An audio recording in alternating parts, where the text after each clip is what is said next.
Ms. Lewis, would you Yes, sir. go from there? Yes, sir. So the board went into closed session, and so now you are returning back to open session. So it would be appropriate for a motion to be made to certify the following statement. To the best of the members' knowledge, only public business matters lawfully exempted in the motion by which the closed session was called was considered or discussed in the closed session. So moved. So moved by Bill Harris, I'll second it. seconded by Mr. Jesse. Now, Mr. Chairman, while we were in closed session, there were discussions, and the board decided that it would like to take action upon returning to open session.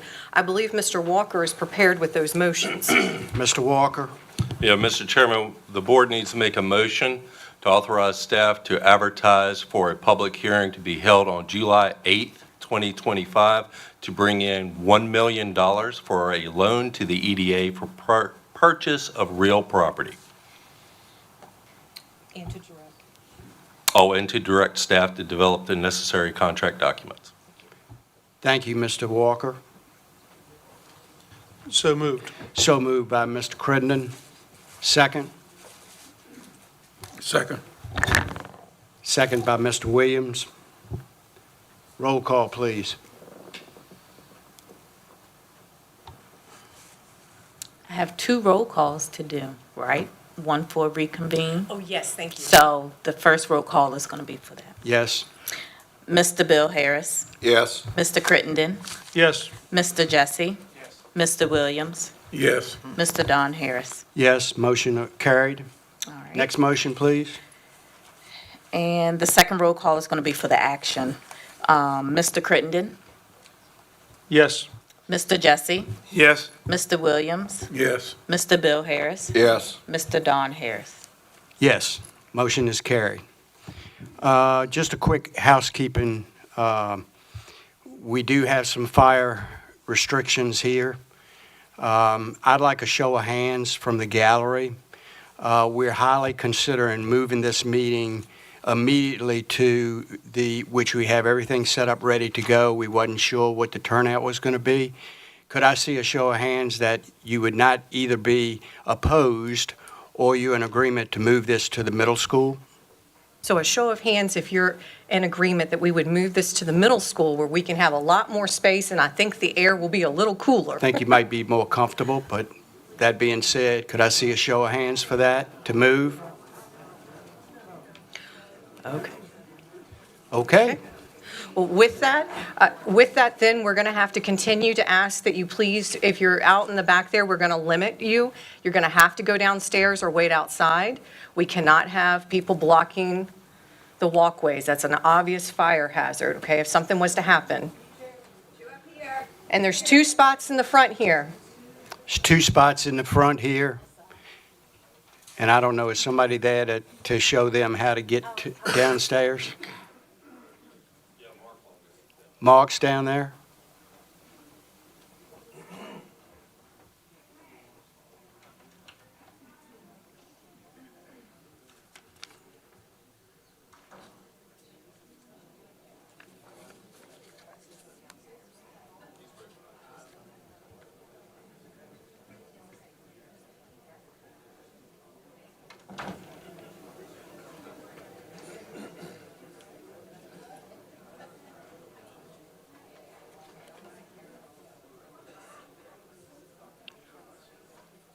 Where did Dave?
Okay, welcome everybody to be here tonight.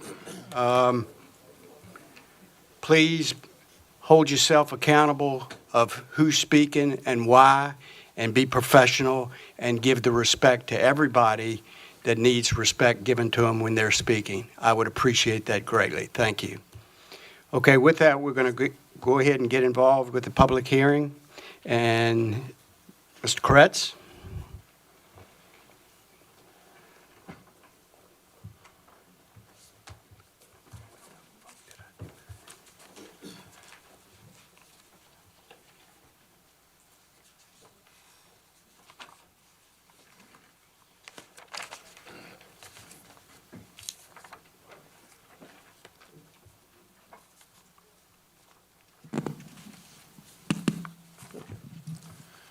Good evening, everybody. We have several items in this public hearing that we'll be considering. We have an appeal of a planning commission decision. We have a special exception that we have to take consideration with, and there's also a citing agreement. So, excuse me, I'm going to go through this. So our first item of business tonight, and I'm going to go through all of these two applications will be all shown in the same presentation, so you can piece them together. So, all right, the first one is Comprehensive Plan Substantial Accord 2025-01. This is a petition appeal submitted by the applicant pursuant to the Virginia Code, Section 15.2, 2232B, and Section 19-7-4 of the Middlesex County zoning ordinance regarding the Planning Commission's denial of KDC's application C 2025-01 for determination that its project is in substantial accord with the Middlesex County Comprehensive Plan.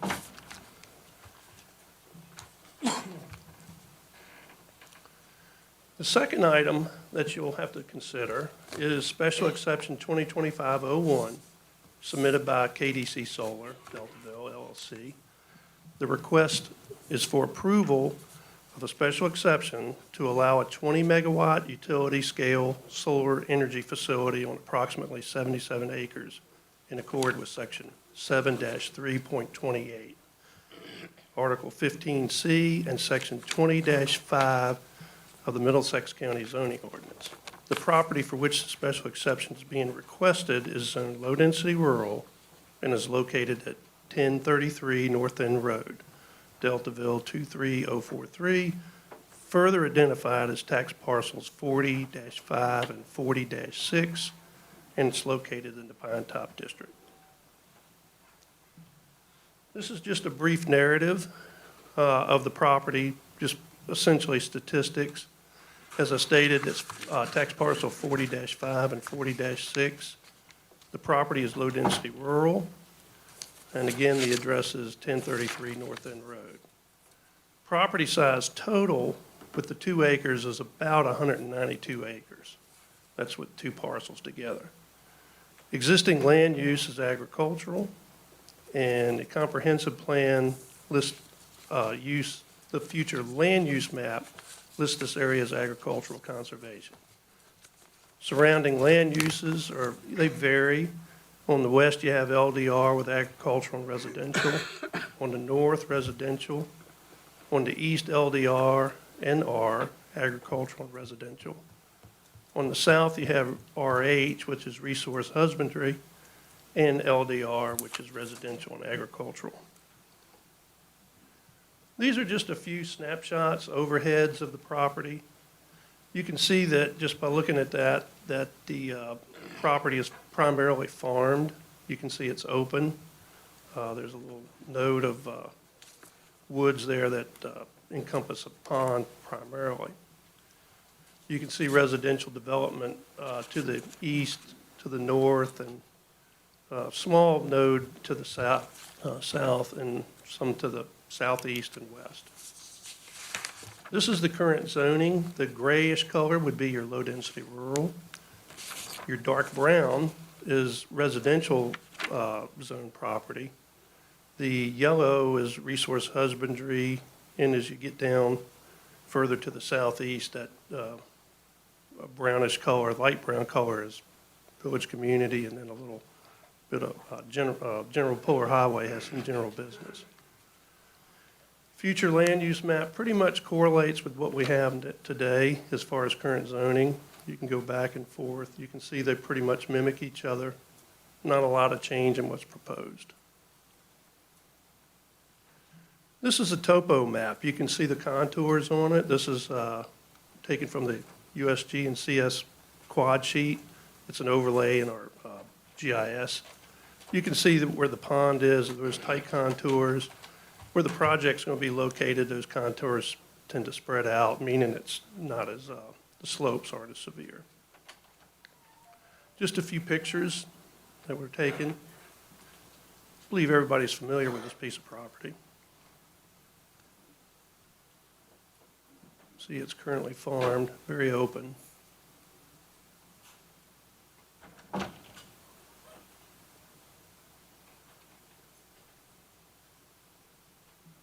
A few pictures of some adjoining properties coming up. That's one to the due north, located on North End Road. These are some of the homes that are located on the south side. This is looking east towards, I believe it's Delta Shores, a little residential node there. This is the concept plan. Now, this is a concept plan. This is not the construction plans at this stage. There's no site plan approval conveyed with anything that happens tonight. This is simply the concept plan. It is a guide going forward, but we understand the concept plan doesn't have every nuance on it. Site plan may show stormwater BMPs and that type of thing. This is an aerial showing the existing property, showing the adjoining properties.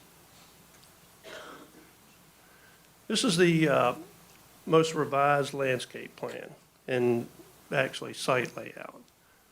You'll notice that a couple areas to meet that were actually addressed in the first application where the 500-foot setbacks to the residential districts were on the first submittal were not. What made it to the Planning Commission did adhere to that particular requirement, just a special exception requirement. You can see that the applicant has added a berm. That would be that, I believe it's the magenta color, with additional screening being shown on the, that bluish color would be the landscaping, vegetation. We can come back to any of these slides anytime we have to. You can see there's a cross-section of the berm. They are proposing a 6-foot berm. The fencing, the gates are opaque as required. And you can see there's other sections, some technical sections. Again, this is not a final site plan for design or construction. The final plans will have much more detail than this. And this blows that up a little bit better shot. This was in with the plans. Same basic thing that we looked at 2 slides ago, only zoomed in a little bit. And there's your technical data with respect to the landscaping. So our request number 1, I'm gonna go through the appeal and criteria for that appeal, some history with the Planning Commission, and my staff comments and recommendations. So the applicant is appealing the Planning Commission's decision that the project is not in substantial accord with the Middlesex County Comprehensive Plan. The appeal request was submitted within the time frame provided by code and is deemed timely. On Thursday, April 10th, 2025, the Middlesex County Planning Commission unanimously, with a vote of 8-0, determined that the proposed project was not in substantial accord with the Middlesex County Comprehensive Plan. General reasons such as impacts not being addressed, and improper location due to proximity to residential development were discussed during the meeting. No specific findings were provided with the Planning Commission's action. The planning staff's recommendation was that, at that time, for the Planning Commission, was that the proposed location of the project is in substantial accord with the Middlesex County Comprehensive Plan. Staff noted in the Planning Commission staff report that the Planning Commission had determined previously that solar facilities located in the low-density rural zoning district were in substantial accord with the comprehensive plan. Furthermore, staff feels the proposed project location is in substantial accord with the following reasons.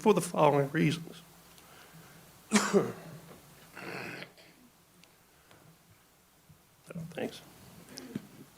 So I've articulated the different reasons as to why staff feels that it's in comprehensive plan conformance.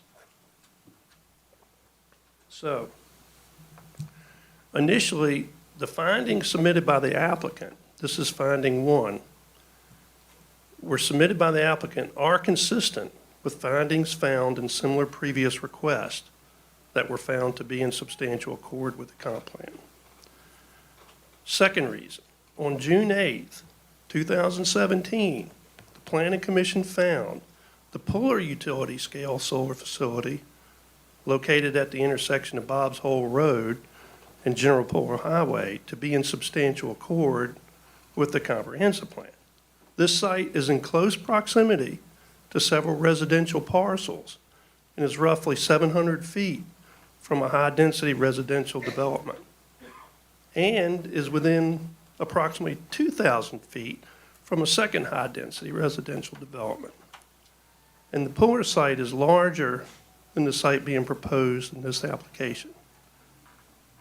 The third reason, on November 9th, 2017, the Planning Commission found a proposed utility-scale solar facility located on Wares Bridge Road in the Jamaica District to be in substantial accord with the comp plan. This site had minimal residential development located adjacent to the site and was comprised of a mix of agricultural and forestry lands. To date, this site has not been constructed. The fourth reason, on September 9th, 2021, the Planning Commission found a proposed small utility-scale facility located off Woods Brothers Road in Hartfield to be in substantial accord with the comprehensive plan. This site is smaller than the site being proposed in the application. However, the site is located in Village Community, which is a mixed-use district that allows both residential and commercial uses. And to add, on June 10th, 2021, the Planning Commission found a proposed energy storage facility, similar use, more intense, but not the footprint, located near the intersection of General Puller Highway and Grays Point Road to be in substantial accord with the comprehensive plan. This site is proposed in the Village Community Zoning District, which again allows residential and commercial development. So, pursuant to Article 19, Section 19-3.4, the Planning Commission has the responsibility to ensure that all proposals for streets, parks, public areas, public buildings, public structures, public utility facilities, or public service corporation facilities conform with the comprehensive plan as required by Code Section 15.2.2232. This is that code section. I'm not going to read all of this, but I'm sure you all appreciate that. But as you see at the end, that Section B deals with the appeal process for when an applicant doesn't agree with the Planning Commission's determination. So, for request number 1, substantial accord, given the findings stated above, it's staff's opinion, contrary to the Planning Commission determination, that the proposed project site is in substantial accord with the Middlesex Comprehensive Plan. I'll go on to request number 2. So we have special exception criteria for this particular request. And I want the board, when I put these on this presentation, I took out all of the information that I had made comments on. And I took out all of the reasons the applicant put in as to why they had, why it complied with these conditions. Because I want the board to pay attention and be able to focus on these findings of fact without the clutter of staff's opinion and the applicant's opinion, and also filter out the opinions of the citizens in this room tonight, because you'll hear a lot of different takes as to why 1, 2, or 3 is not, and somebody else says it is. So these are special exception criteria that have been set up out of low-density rural. They are germane to low-density rural, but you see some of these are redundant, and they overlap the section 20-5-B requirements. So it was staff's opinion, from my staff report, these particular conditions had been met, and they felt they were met adequately. On to request, still with request number 2, 15C2, the application process and submission requirements for all large-scale, small utility-scale solar facilities and energy storage facilities. Those are just submission requirements. It's already been determined that those have been met. I don't think anybody's argued about those. Those are just requirements for submission. I've added the setbacks in here just for preference. 500 foot from any primary highway right-of-way. We are not near a primary highway. 200 foot from a secondary highway. I believe they at one point were at that, but they've exceeded that, I believe. And 100 feet from private right-of-ways and property lines. So all those components comply per the submitted plan. Again, I've left out the clutter, being staff's comments and citizen comments and applicant information. I'm going to read through these. These are probably, and we're going to come back to these later this evening, because these are your real reasons for why you either approve this or you deny it. And these are, we can go back through these, and you can see per Article 20, Section 20-5B, in order for approval, the Board of Supervisors must find adequate evidence that the proposed use is. So it says adequate. So that definition may change as to who's viewing it. So the first one is in fact a special exception and appears on the schedule of district regulations. It does, we know that. So number 2 is will be harmonious with and in accordance with the general objectives of the county's comprehensive plan and zoning ordinance. So technically, if this board finds that the comprehensive plan is not in compliance, the project is not in compliance with the comprehensive plan, then it would be hard to approve this because you cannot meet condition number 2.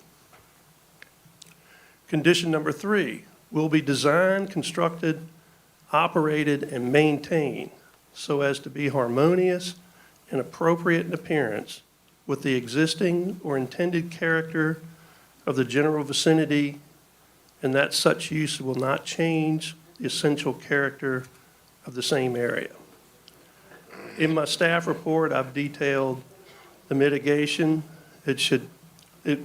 Staff feels that with that mitigation, the things that they've included in the plan, any negative effects would be negated through that plan. Number 4, will not be hazardous or disturbing to existing or future neighboring uses. So, again, that staff has felt that this has been addressed in the application. Will be served adequately by essential public facilities and services such as highways, streets, police, and fire protection, drainage structures, refuse disposal, water and sewer and schools, or that persons or agencies responsible for establishment of the proposed use shall be able to provide adequately any such services. Again, staff has recommended that that has been addressed. There's also some components in the siting agreement that may address some of those. Number 6, will not create excessive additional requirements at public costs for public facilities and services and will not be detrimental to the economic welfare of the county. Again, staff has agreed with that and noted that we feel, staff feels they've addressed that. Will not involve uses, activities, processes, materials, equipment, and conditions of operation that will be detrimental to any person's property or the general welfare by reason of excessive production of traffic, noise, smoke, fumes, glare, or odors.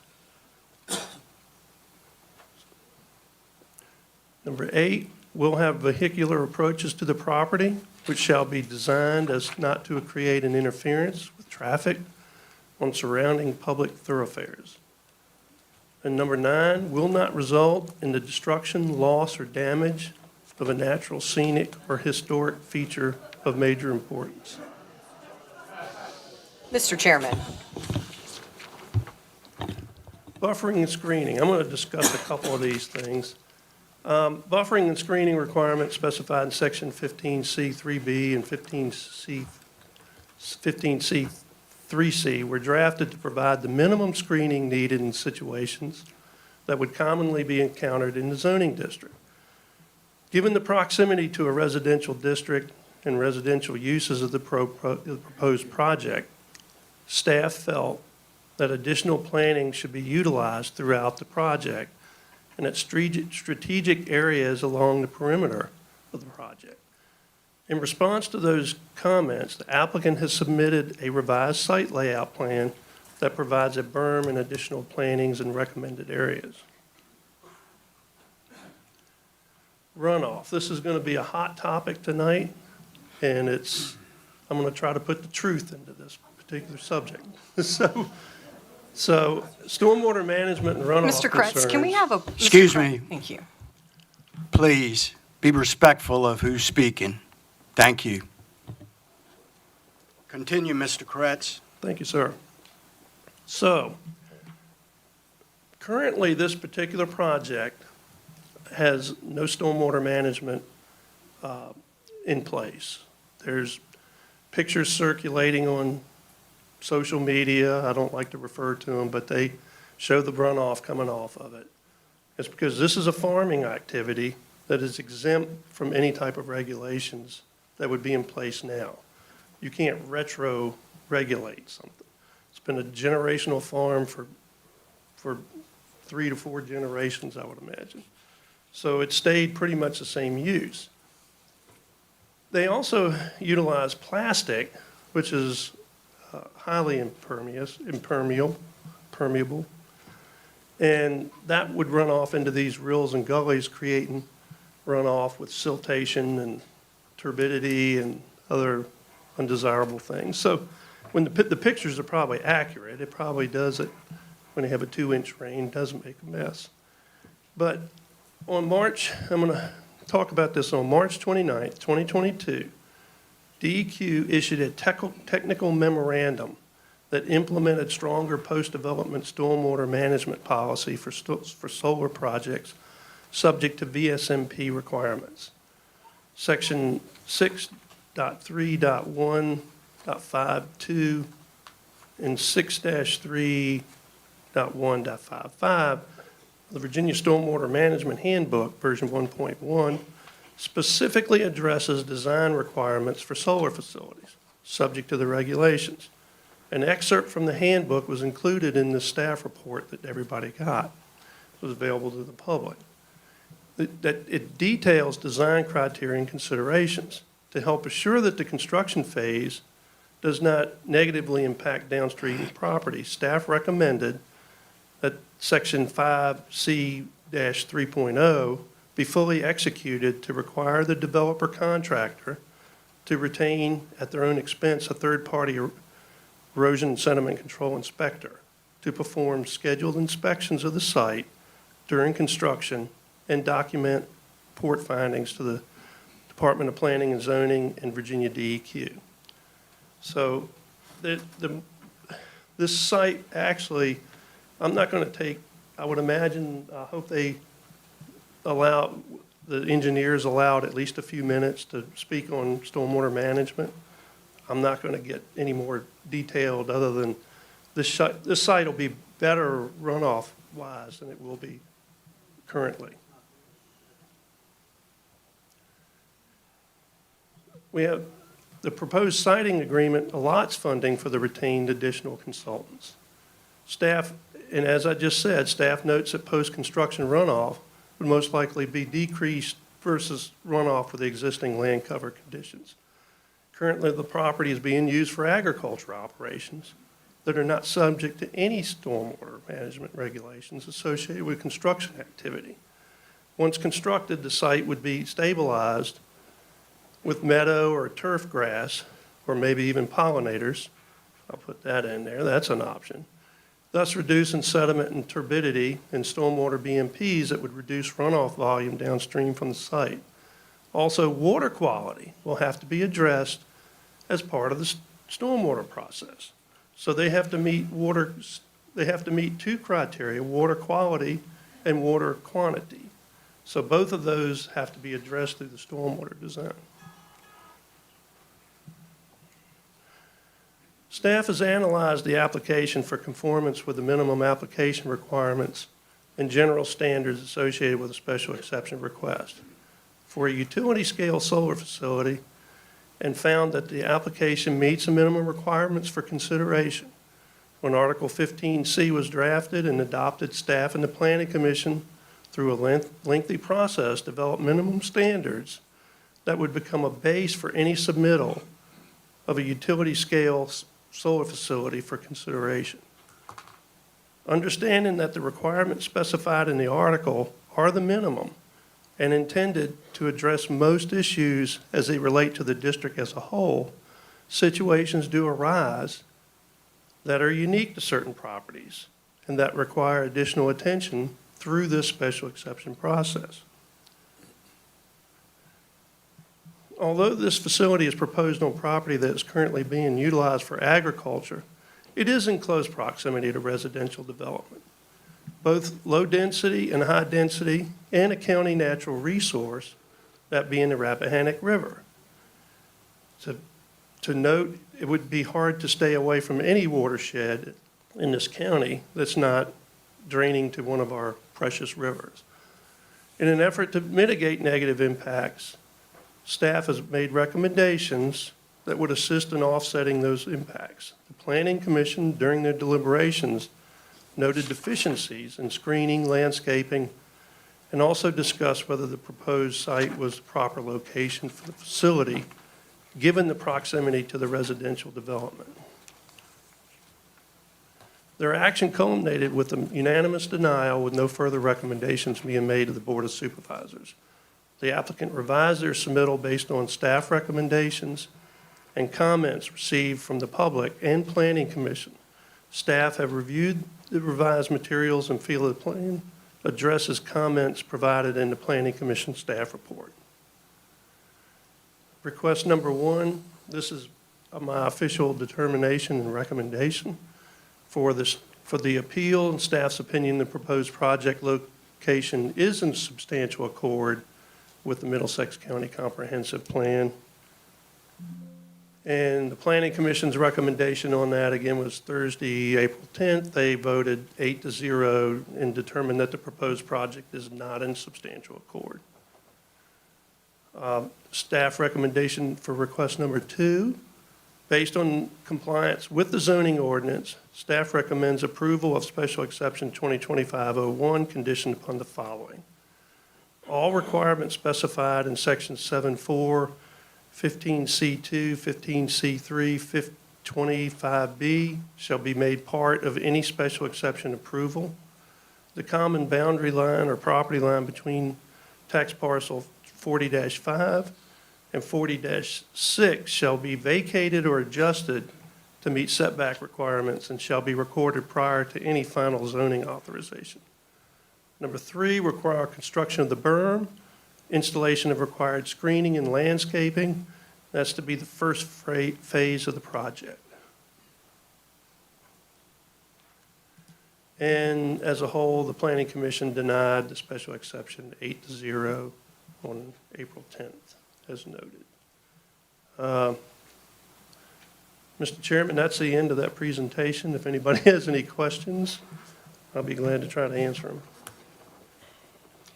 Any questions? I got one question, Mr. Chair, and tell everybody about the relationship between the Planning Commission and staff. Can you give me Why some? there's a difference? Just tell the difference and explain it about it, because you know they're looking one way and you got all the facts, but yet they denied everything, and I would just want you to explain. Well, we have 2 requests here, so I'll start with the first one, that being the appeal. I feel fairly strongly about that it's compliance with the comprehensive plan. You have historic precedent, legal precedent with 3 prior approvals for this type of facility. The deviation from those or ignoring those, I think they just looked at the site specific and decided that was not the proper location without considering the fact that it had not been, we had 3 prior determinations of similar projects. Now, for the special exception, you're looking at something a little bit more subjective. So the findings of fact you have are, you have to find adequate evidence that these conditions have been met. From my perspective, I think they've been adequately met. 2 board members or 3 board members may think they have been met, 1 may not. The people in this room, there might be some in here that may feel they're met, maybe, I'll laugh at that. Or maybe they don't feel that they have been met. So some of that's a little subjective, and that's the prerogative of this board. They have to make and get to make the final decision. So it's a board decision, and staff has made the recommendation that this is approvable, that this can be approved. I think that the minimum, at least the minimum and some extra items to address certain issues have been made. I can't say whether it meets the approval of all the board members, so that they eventually get that. It's a board decision as to how it fits into the community.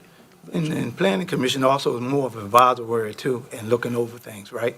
Pardon me? They're advisory, and it's the Planning Commission. Yes. They more advise.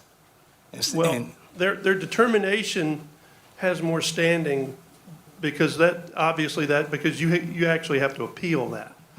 Now, the comprehensive plan substantial accord, that's a legal procedure that they right. actually do. Okay. The special exception recommendation that they've given is a recommendation. Right. That is strictly a recommendation. Okay, thank you for that information. I just wanted. Any other questions? Continue, sir. I am finished for the time being. I'm going to turn it over, if there are no other questions, I'd turn it back over to the chair. Okay, I believe the applicant's probably ready for a presentation. thank you. I'd ask KDC Solar to step forward, please.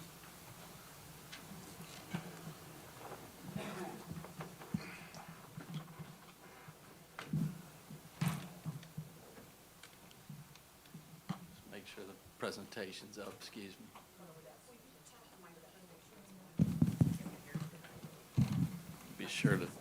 be sure to speak into it.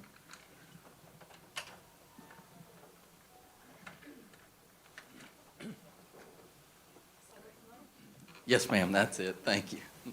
I'll give another one, but I'll probably do a better job with this one.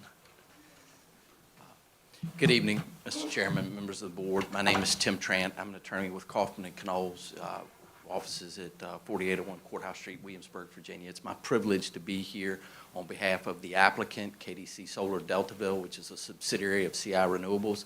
I'll be really brief and introduce our teammates that are here tonight, so hopefully among us, we can answer any questions that you have. First and foremost are representatives of the landowner, Mr. Tommy Crittenden, his wife Allison, or excuse me, his daughter Allison, and his wife Millie. I get that right, forgive me. And representatives of CI Renewables and KDC Solar Deltaville, two principals and owners of that company, Walter Seraphin and Josh Smith. And then last but certainly not least is the brains of our operation, Jonathan Jackson, our civil engineer. Mr. Kretz gave a very thorough presentation. I know the staff report was very thorough done, so I'll skip over a lot of these slides. I just note that they're here if there's questions and we need to come back to them. Everybody knows where the site is. Project highlights, approximately 77 acres inside the fence, give or take. It's a 20 megawatt facility on a single axis tracker system.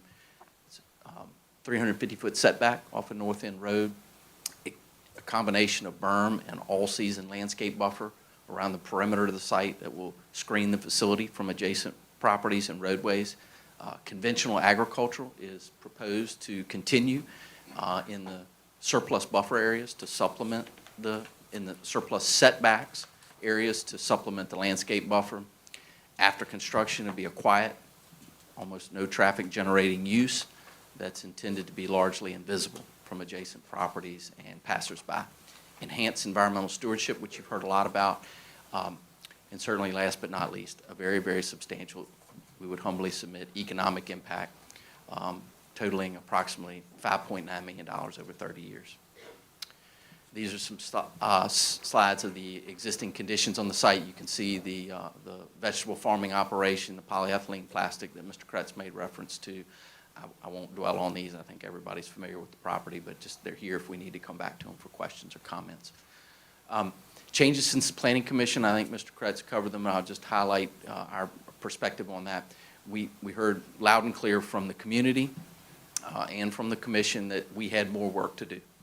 And we acknowledge that. We acknowledged that at the meeting, that we were ready to, to go to work on addressing the concerns we heard. And there were multiple, but they generally centered around two things. One was an underwhelming economic impact and the buffer. And we were determined to get both of those right. And so that those are the principal changes before you. There are many, but those are the principal changes through the siting agreement. And then the enhanced buffer, we went from no berm or a very small berm to a 6-foot berm along North End Road and the southwest corner of the site, all evergreen plantings, increased setback from North End Road to 350 feet, and then the condition that Mr. Kretz mentioned that we consented to, which is that the buffer would go in before the actual solar facility. This is, again, a copy of the site plan if we need to come back to it for questions. And the berm details, I'll skip through this. I think Mr. Kretz covered the buffer design pretty thoroughly, but the idea is to use offset rows of evergreen shrubs on top of the berm to create a block so that you can't see through them. So they're offset and planted so as they grow and mature, they grow in and create a complete visual barrier. Both plantings on the front of the berm and on the top of the berm. Where there is no berm, and there's a few places that are very low visibility where there's just a landscaping buffer, we are also using evergreen trees. And then, as Mr. Kretz noted, there are a couple strategic locations, and I'll scroll back to the master plan just to show you, as you can see in the sort of top, very north, the northeast corner of the site, next to one of the adjacent residences, there's a stand of trees, evergreen trees, that's proposed to be planted to block that view in particular. And then also in the southeast corner of the site, there at North End Road and the Crittenden Road, that also would block the view from that corner, that intersection. Anyway. And then, as I mentioned, the buffer areas, which I'll scroll back to, are right along the face of the site, designed to provide maximum visual barriers. But as you can see, there's a lot of open green area that is to remain in conventional agriculture. So during the growing seasons, to help do two things. One, maintain, in accordance with the comp plan, the agricultural character of that corridor and the historic use of the property. That'll be the primary visual that you will have from North End Road and adjacent properties, and to supplement, as you might guess, the buffering, the screening that goes on. Energy benefits, which is another comp plan goal and objective. Solar power contributes to green energy. We know that. It reduces our demand on fossil fuel-based electricity.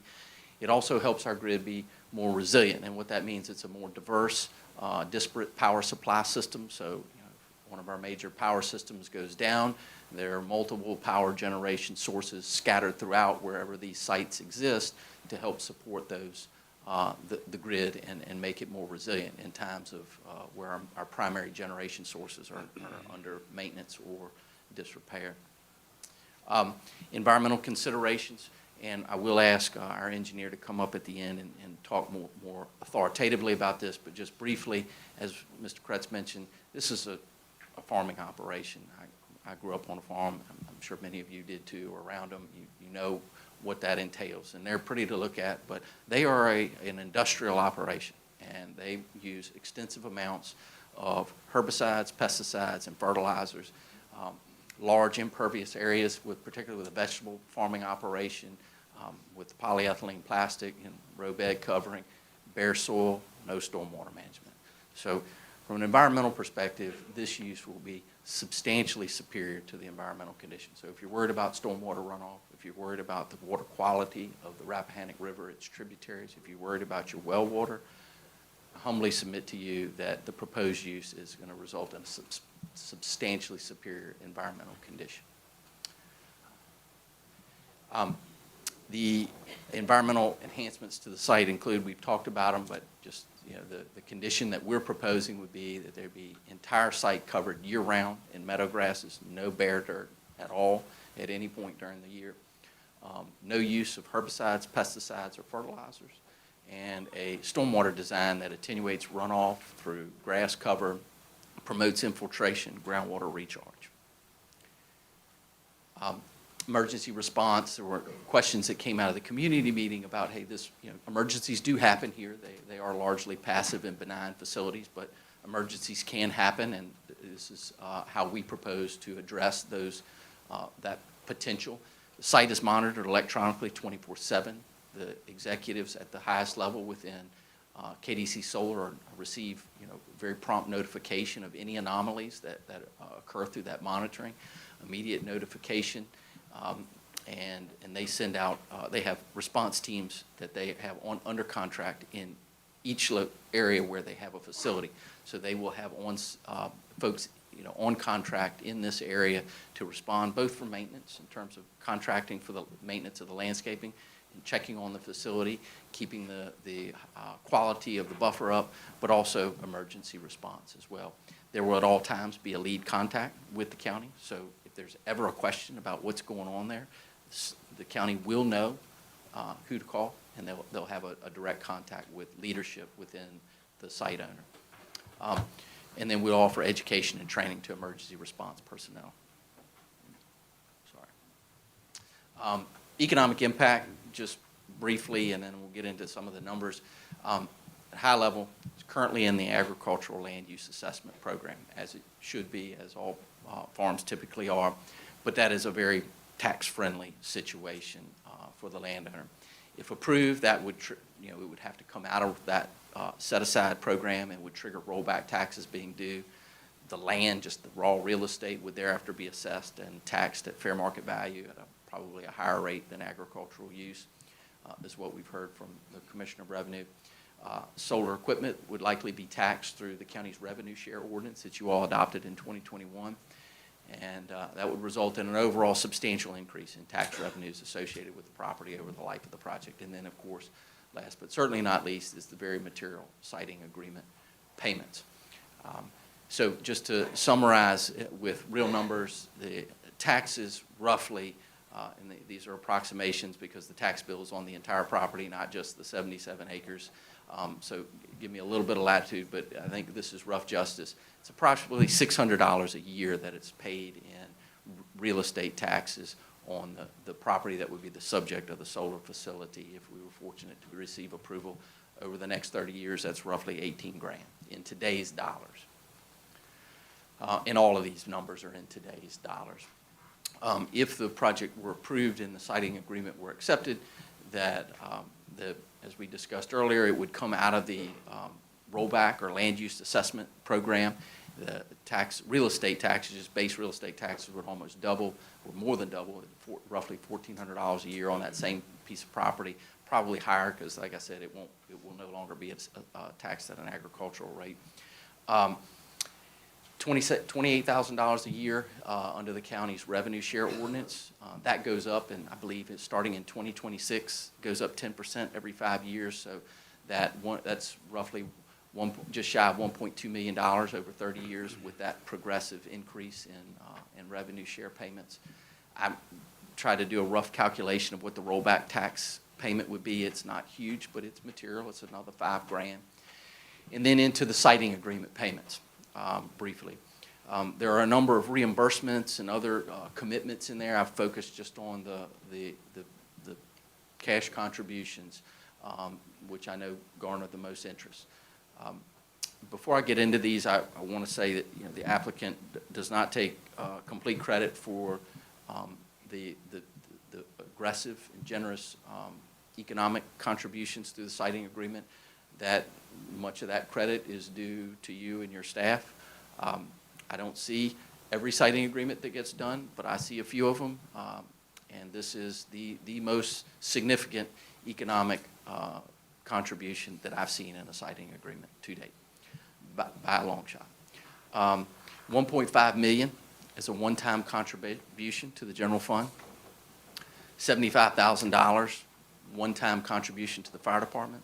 $75,000 one-time contribution to the rescue squad, and then a $100,000 annual contribution to the general fund. That's $3 million over 30 years.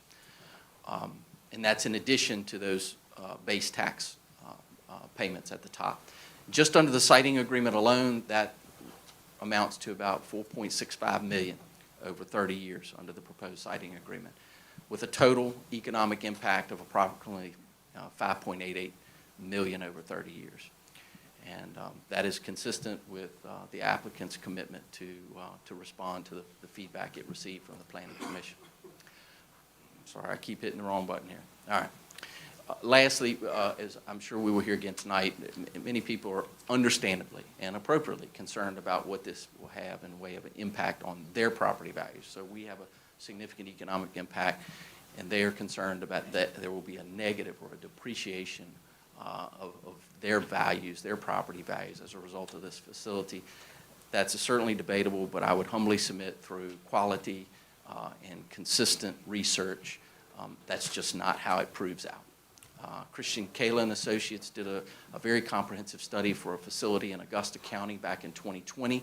They surveyed 8 localities which contain solar facilities comparable to this project, looked around the area and talked to the assessors, looked at how it affected property values before and after, and found no impact on surrounding property values.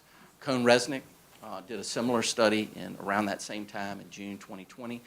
It was a much bigger study. It was a 6-state survey, but it did include Virginia. Same result, no impact in surrounding property values, both before and after in terms of value of property, time on market, time on market conditions of closing, and appreciation in value over time. No impact. Last, I'll just focus on comprehensive plan consistency because that is an important consideration, as Mr. Kretz mentioned. So I do think that one of the things that happened at the Planning Commission meeting, and I certainly don't pretend to speak for them. They're a very thoughtful group that has the county's best interest in mind. But they really focused on, and I think it's somewhat in error, that the site was zoned low-density residential. And they talked a lot about low-density residential, which is the zoning of the property. That is not the comprehensive plan designation. The comprehensive plan designation is agricultural conservation, and it spells out, that district, what those criteria are, that to be consistent, the goals and objectives of that designation. Preservation of rural character, preservation of high-quality residential and recreational areas, maintenance and expansion of the commercial community. So a lot of people think, well, agricultural conservation, that means no business use, no commercial uses. In fact, one of the objectives is to expand appropriate commercial uses. Farming is a commercial use. Attraction of suitable clean industry, which I would submit to you this is. I believe it preserves the rural character by maintaining agricultural use along the primary corridor of North End Road, avoiding suburban sprawl and the pressure of residential growth. With that residential growth, it would detract from the resources of the area, the recreational resources that we all enjoy in this area. It would, residential growth would expand on it. This protects against, at least for the term of the lease, the term of the 30 years, against that, and maintains, a high-quality area. Expands the commercial community, as we mentioned, introducing a new commercial citizen to the community, implements clean energy for a more resilient power grid, and last but certainly not least, it would be consistent with previous decisions of the Planning Commission and this board. I think we've probably said enough, and I don't need to summarize all those points. I think in closing, I'll just ask our engineer to address the stormwater implications, which I know are pretty important to everybody here, and you all in particular. Come on, John.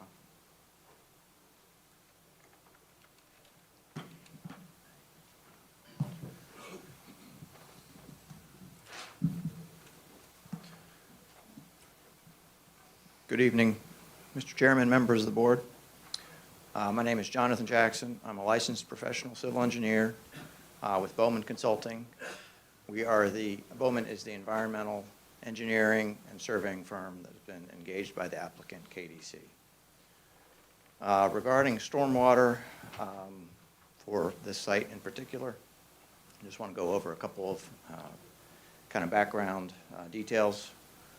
Through the county site plan approval process, Virginia DEQ will require that the stormwater quantity, stormwater quality, and stormwater pollution prevention plan during construction, otherwise known as erosion and sedimentation control plan, will be in place. For the stormwater quality component,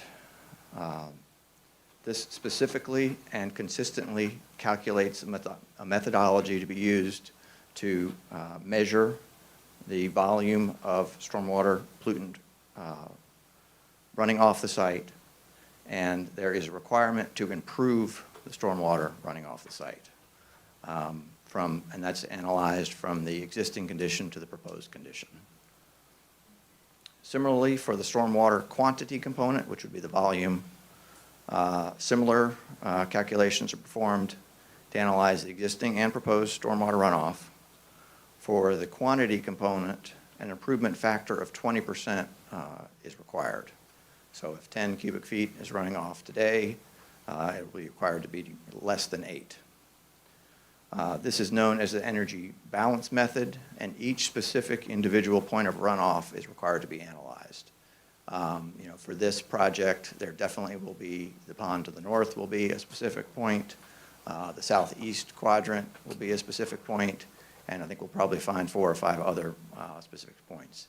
But I would just focus on the fact that each of those individual points will need to be reduced to that 20% improvement factor, or 80% of existing.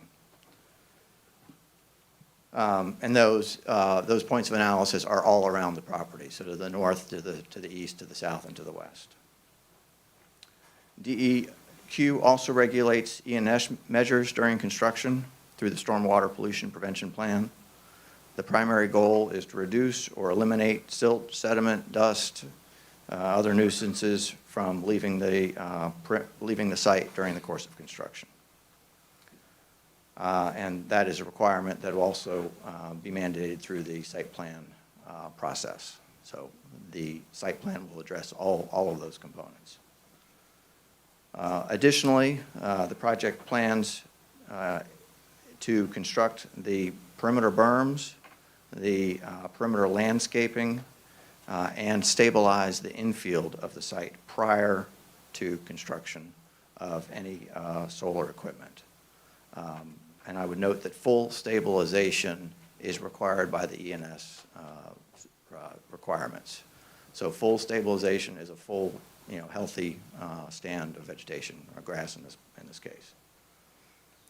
To summarize, all stormwater items will be in full compliance with applicable local, state, and federal regulations, and stormwater will be quantifiably and measurably reduced from the existing condition.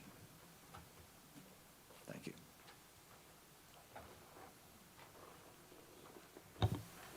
Thank you, Mr. Chairman. Happy to answer any questions that you or board members have. Questions?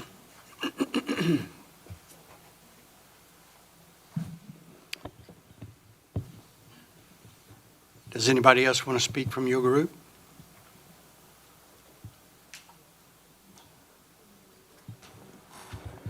I do have one question. We talked about testing, stormwater testing, et cetera, during the construction part of the project. How about after the construction part of the project? What kind of testing and how frequent would that be? Sure. Turn that over to I believe Mr. Kretz was referring to inspection during the course of construction, and I am not aware of any requirements to date that require stormwater testing after construction. But certainly through the course of the site plan approval process and the construction, obviously the site will need to be constructed to meet the letter of the law and the requirements of the plan. And Mr. Kretz and the county will be the judge of whether or not everything is constructed in compliance. And if it is of interest to the board and its staff that there be more frequent post-construction testing or any post-construction testing, we're prepared to do that. Submit an annual stormwater report, prepared to have that be a condition of the special exception if that pleases the board. Huh? Thank you, sir.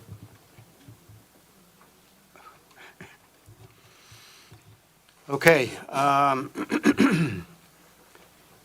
I will now go ahead and open the floor for our public hearing and public comments.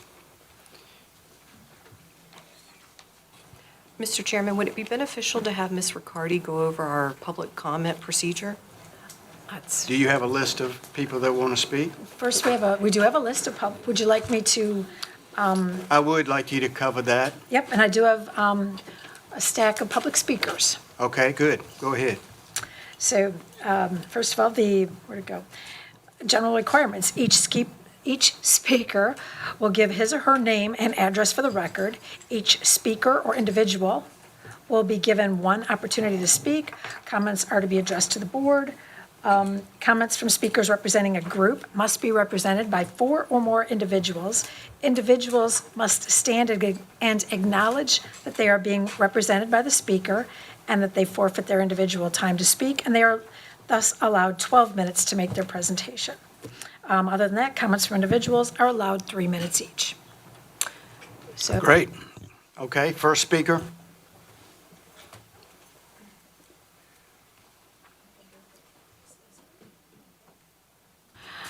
my first public speaker is Maggie Carlson of Deltaville.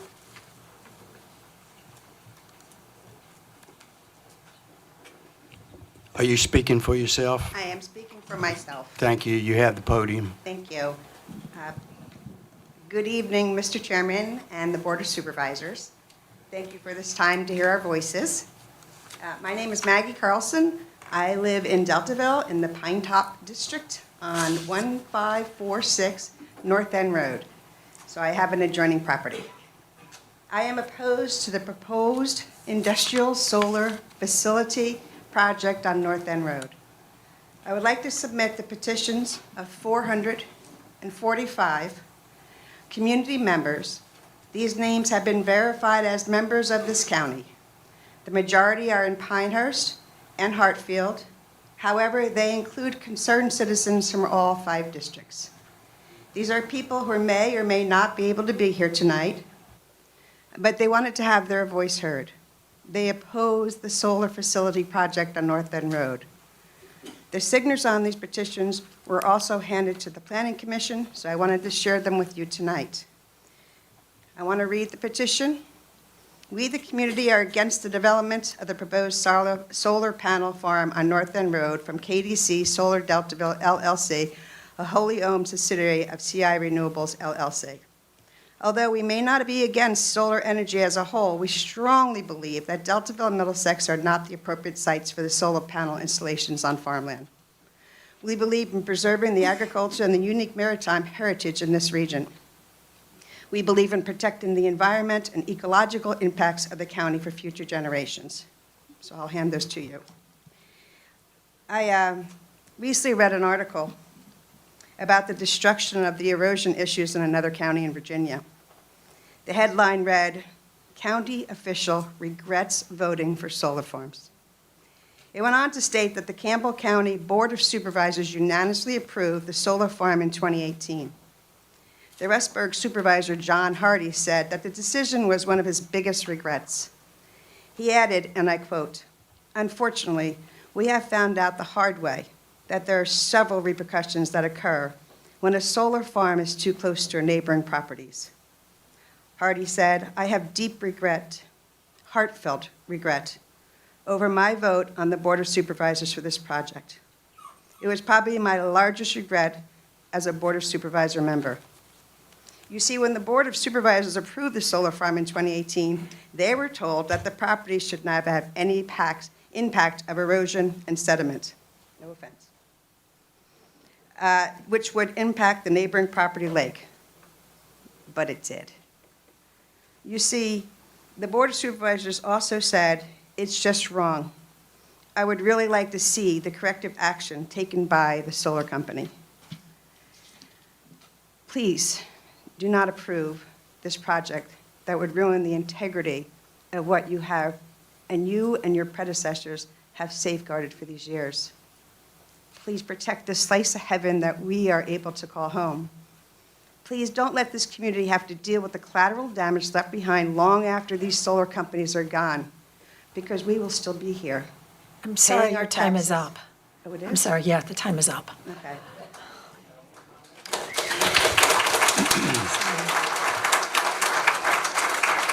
Sorry. Yes, please give that to Ms. Riccardi. Thank you, Mrs. Colson. Thank you. Thank you very much. Next is, my next speaker is Rick Bowman from Saluda Harmony Grove. If you're speaking for 4 people, you need to state this at the beginning, who they are, and have them stand with you. Just stand, they don't, Melissa McKim, Please stand. Randy Bozart, Carmen Ward. And I'm Rick Bowman. I live at 158 River Road Circle, Saluda, Virginia. I'm in the Harmony Grove District. Thank you, Mr. Bowman. You have the podium. uh-oh. Thank you. I am a chemical engineer and retired licensed professional engineer in the Commonwealth of Virginia. I and about 70 of my colleagues sent each of you a letter on May 28th addressing our concerns. We oppose the special exemption 2025-01 for utility-scale industrial solar facility on North End Road. Section 20.5-B of the county zoning ordinances requires that the board to find adequate evidence that the proposed use meets specific requirements, including it will be served adequately by essential public facilities and services such as highways, streets, police, fire protection, drainage structures, refuse disposal, water and sewer, and schools, or that persons or agencies responsible for establishment of the proposed shall be able to provide adequately any such services. And that was requirement 5. The second one is, will not create excessive additional requirements at public costs for public facilities and services, and will not be detrimental to the economic welfare of the county. That's requirement 6. Next, will be harmonious with and in accordance with the general objectives of the county's comprehensive plan and zoning ordinances. That's requirement 2. We believe that the proposed facility does not comply with these requirements for many reasons, including, and I'll go through these. Based on limited details of the decommissioning plan, it appears that the applicant intends to dispose of 45,000 panels by delivering them to landfills used by the county. The decommissioning plan does not itemize any expense for disposing of the panels, whether in a landfill or otherwise. Who will pay to dispose of the panels?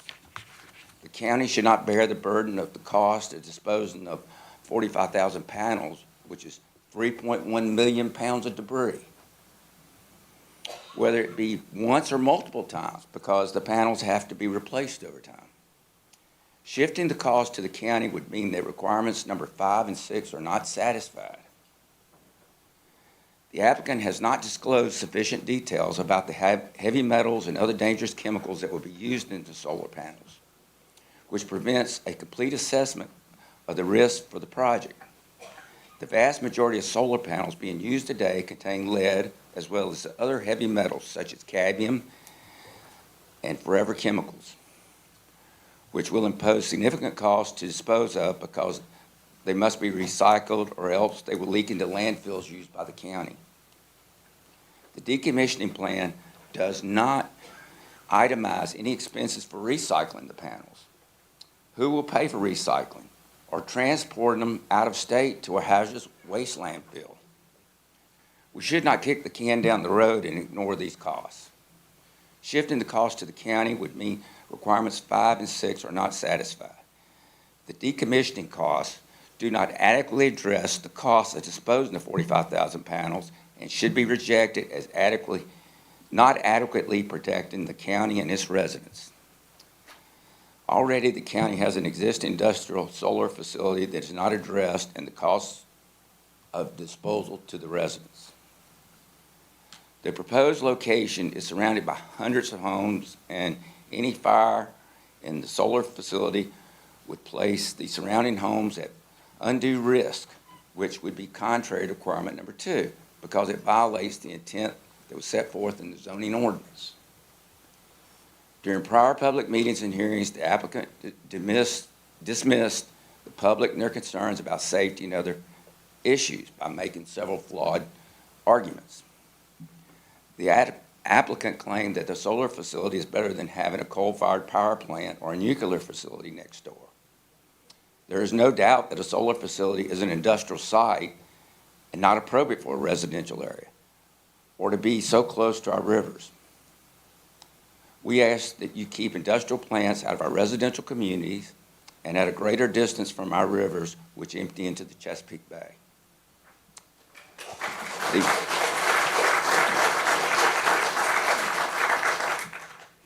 The applicant claims encapsulated panels pose no environmental risks. Recent studies show that encapsulated solar panels break down in landfill conditions in 12 to 18 months, allowing heavy metals to leach into the environment and surrounding waters. Our research shows that the recycling cost for a solar panel is from $10 to $40 per panel. That would be between $4 and $8 million that would fall onto our county residents. Disposal of solar panels in the King and Queen landfill, which is used by Middlesex residents, poses risk to our residents. The landfill is a sanitary landfill without a liner, used in hazardous landfills. It is located in the Dragon Run watershed. Leaching of lead and heavy metals and forever chemicals will occur in the Dragon that empties into the Yankotank River and ultimately the Chesapeake Bay. All right. According to the Middlesex Comprehensive Plan, the Dragon Run watershed is of critical ecological importance. It states that county should protect the key natural resources in the Dragon Run watershed, including ground and surface water quality, wetlands, sensitive environmental features, native plant and animal species and their habitats, and the productive soils that support farming and forestry uses. It is well documented that utility-scale solar facilities occasionally have fires, which can be difficult to extinguish and subject to spreading at a rapid pace. These polymer solar panels are combustible sources that quickly expands these fires. Fires at these electrical facilities must be fought with foam, dry chemicals, or CO2. Our county does not have resources to fight large-scale electrical fires. Toxic smoke and fumes will be released to the homes of neighbors regardless of the wind direction. Applicants admitted at the public meeting that the facility will not have a plan to address catastrophic failure due to weather. This is unreasonable when you consider Deltaville is an area that is prone to severely damaging tornadoes, hurricanes, and hail. Virginia averages 18 tornadoes a year. It cannot be disputed that in April of 2011, Deltaville was hit by a tornado that destroyed 28 homes and damaged more than 60 other homes. It cannot be disputed that tornadoes and hail have been known to cause catastrophic failure at solar facilities. It has been inferred that our comprehensive plan calls to develop and welcome suitable clean energy, which seeks to be compatible with the community's needs. That's an untrue statement.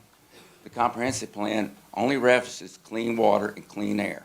There are no references to clean energy, and the comprehensive plan says nothing about solar power. And for the reasons you have already have heard in our presentation, we believe that the proposed use of this location is neither suitable nor clean. Applicants do not have a right to build an industrial-sized solar facility in a mostly residential and agricultural area. They must ask for an exception.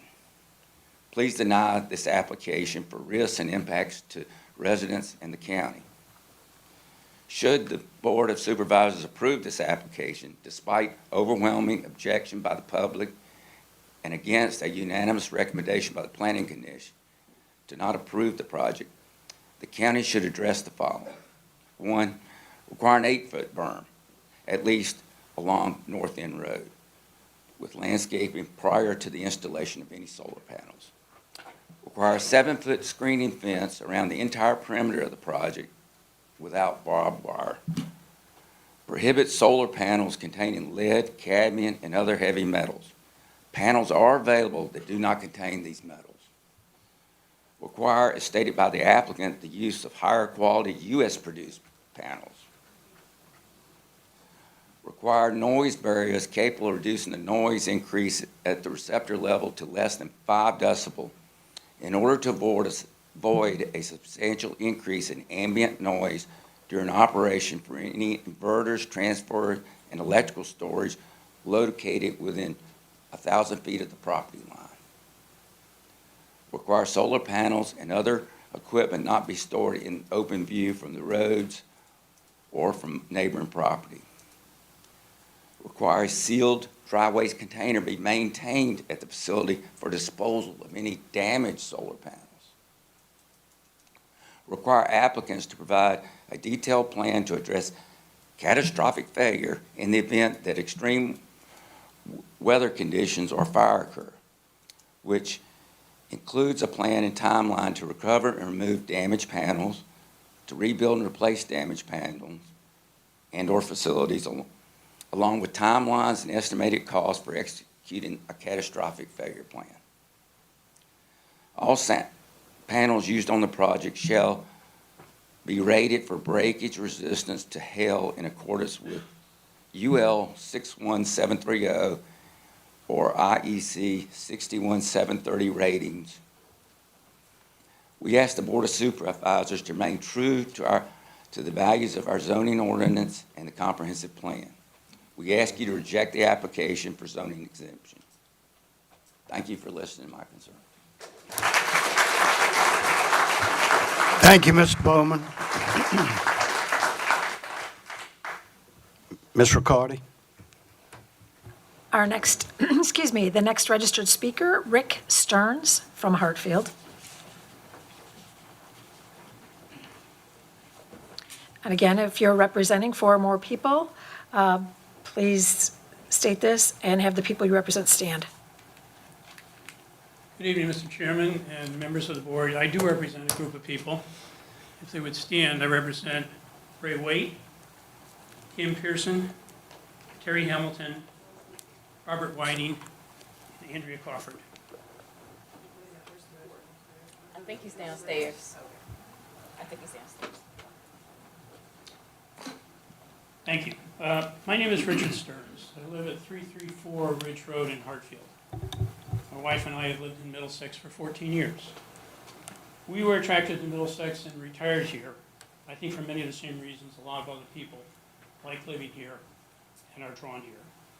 A beautiful rural setting, abundant waterfront, unspoiled by excessive or inappropriate sited commercial or industrial development. Now, you've heard and you will hear tonight from many residents as to why this is a bad plan and in a bad location. What I would like to address is why I think it's a bad bargain for the county. Let me focus on the language of the proposed siting agreement, because that document will determine whether the county gets any benefit out of this project. I have sent an email, and others have sent emails to you, pointing out several articles in the agreement that are vague or actually harmful to the county. That is, terms that could cost the county even more than the proposed payments in the agreement. And we can provide copies of those emails if desired. I'm going to use just one example of one of those articles, section 3.4, very important, the money. $1.5 million plus annual payments. The attorney for the project touted this as one of the great economic benefits of the proposal to the county. None of this money is guaranteed. The payments are not due until 90 days after the plant becomes fully operational, after it starts producing and selling electricity to a third party pursuant to a power purchase agreement. Well, that could be years away, if ever. And I'll emphasize the if ever, because the agreement expressly provides that KDC, quote, has no obligation to develop the project, close quote. What if the desired financing falls through? What if material costs skyrocket because of inflation? What if the anticipated tax credits are changed?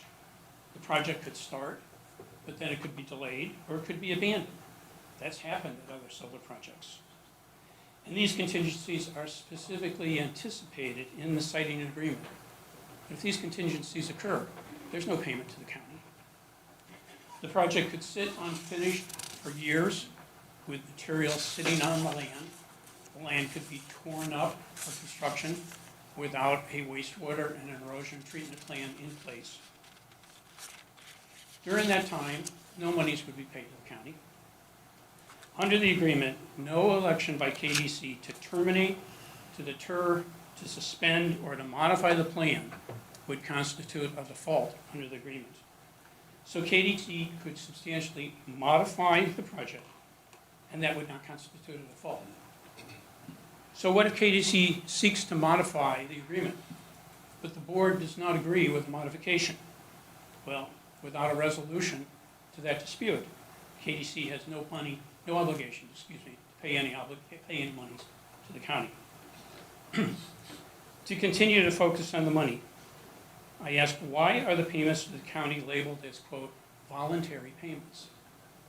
If the payments are required under the agreement, then why are they twice expressly referred to as voluntary? They differ from the payments proposed to the fire department or to the rescue squad, which are not called voluntary. So why create this vagueness? Why create this serious uncertainty as to whether or not the county could enforce this provision? Question, why is there no provision that expressly allows the county to enforce the voluntary payments? Doesn't that suggest the payments may not be mandatory? The payments are not guaranteed, so this raises a crucial question and a doubt as to whether or not they're even required. Another question, why does the agreement state that KDC may go to court to contest whether it owes any payment, but but it does not expressly state that the county may sue to collect payments that are due. My point is, the document highlights and expressly covers many situations in which the county will not be paid these monies. All of these situations are quite possible, but it contains little to assist the county in actually obtaining payments that should be paid. Because of these and many more concerns about the terms of the proposed agreement, this special exemption request should be not approved.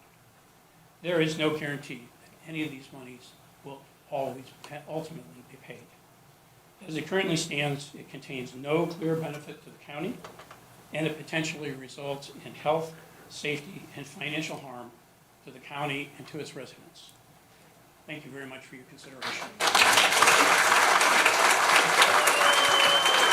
Thank you, Mr. Stearns.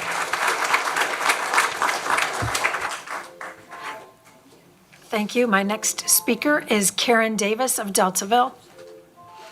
And again, if you're representing 4 or more people, please state this and have the people you represent stand and acknowledge they're being represented. I am representing 4 or more people. Their names are Greg Davis, Susan Valencia, Jim Hicks, and Joan Pearson.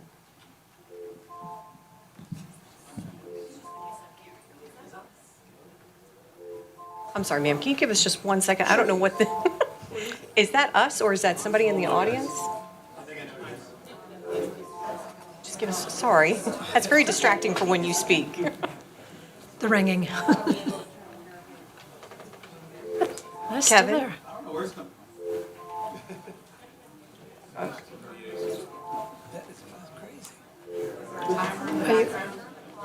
Maybe run it in the background. I don't see it. It's not it.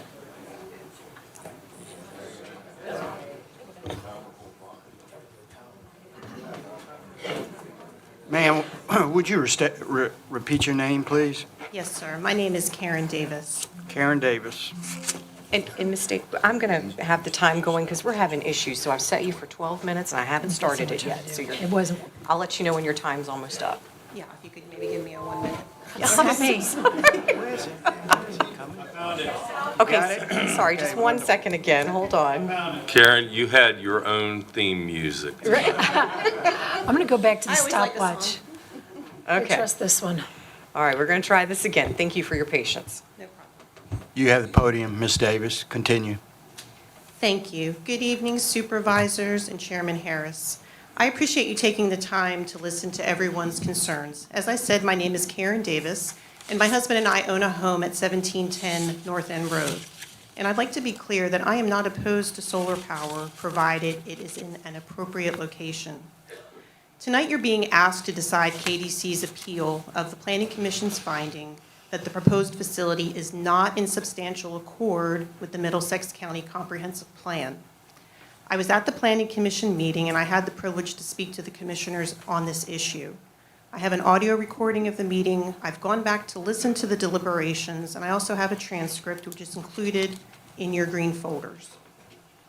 I think that the time, care, and research the commission put into making this decision is evident, and I hope that will be relevant in your decision tonight. Because if the recommendation of the Planning Commission carries no weight, then their work doesn't really matter. I'd like to share several points from that meeting that I believe are very important to the consideration of the appeals. The first point is that every facility must be independently considered. Staff has stated in its reports, and Mr. Kretz noted, that the Planning Commission has determined previously that solar facilities located in LDR zoning districts were in substantial accord with the comprehensive plan, and staff has made that a key basis for its recommendation that this facility is also in substantial accord. But under that logic, all new solar facilities would comply because other ones had previously been approved. And I just don't believe that that reasoning makes sense. This issue was discussed in the Planning Committee deliberations, and Ms. Lewis explained clearly that just because one facility has been found in substantial accord does not mean that this facility is or is not in substantial accord. She said, and I'll quote with her permission, "Simply because you previously found it in accord does not mean this one is or is not. That is the purpose of your discussion right now. and her remarks are on page 47 of your transcript.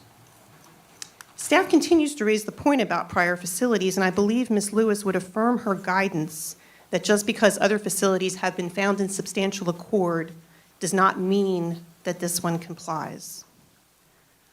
Point number 2 is that the other solar facilities discussed on the slides earlier are not valid comparisons. The updated report includes those sites to support the assertion that this facility complies with the comprehensive plan. However, those facilities are so different from this facility that I do not believe the comparisons are valid. For example, the Puller facility became operational in 2018, and the zoning law was very different at that time. The Puller facility is in an LDR district, and it was developed in conjunction with Dominion Power. However, the current Section 15C solar ordinance, which very comprehensively covers solar facilities, was not added to the Middlesex ordinance until 2021.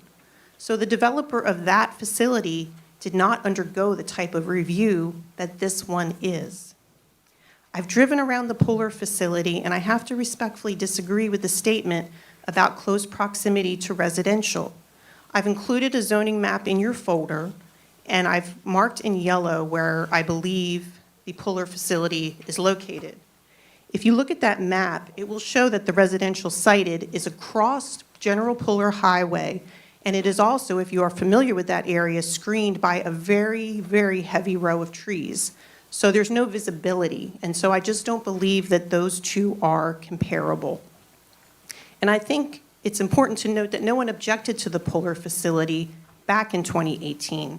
There's many things people disagree about tonight, but I think the one thing we all agree on is that facility is an eyesore. But no one objected because no one knew what was going to happen, and I don't think anyone anticipated the consequences and how it would look when it was finished. So it didn't occur to them to object. But that doesn't mean that the Puller facility would have been found in substantial accord if Section 15C was in effect at that time and if it had been put through the type of review that this facility has been.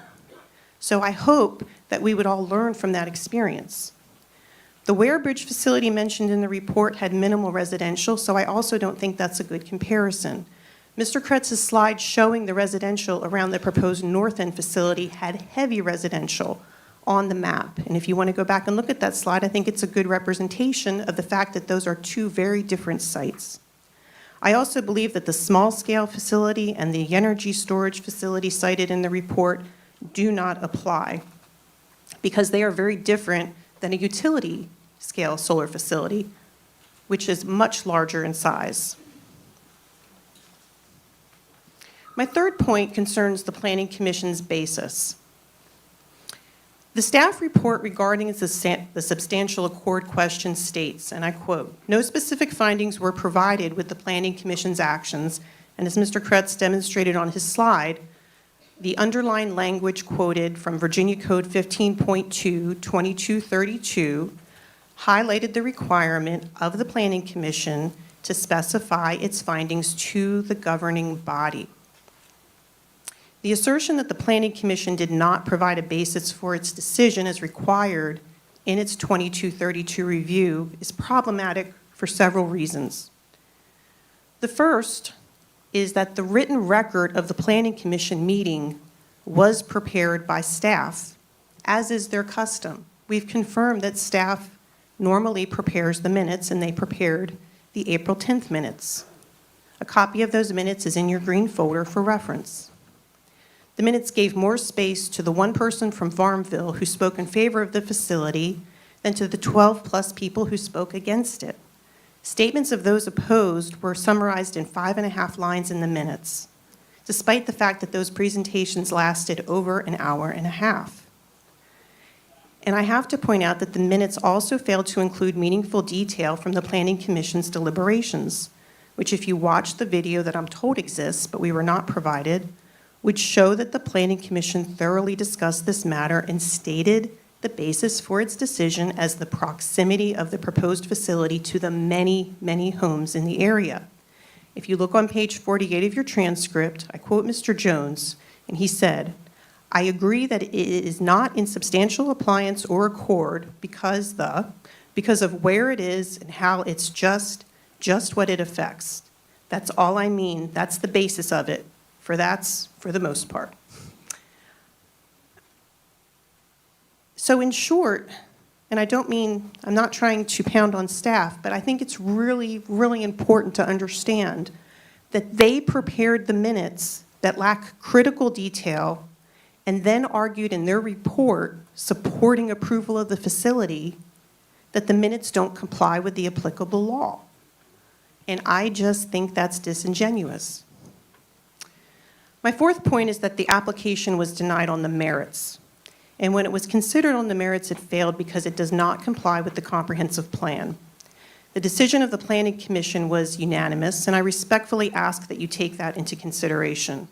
I realize you're not bound by their determination, but I think it should matter.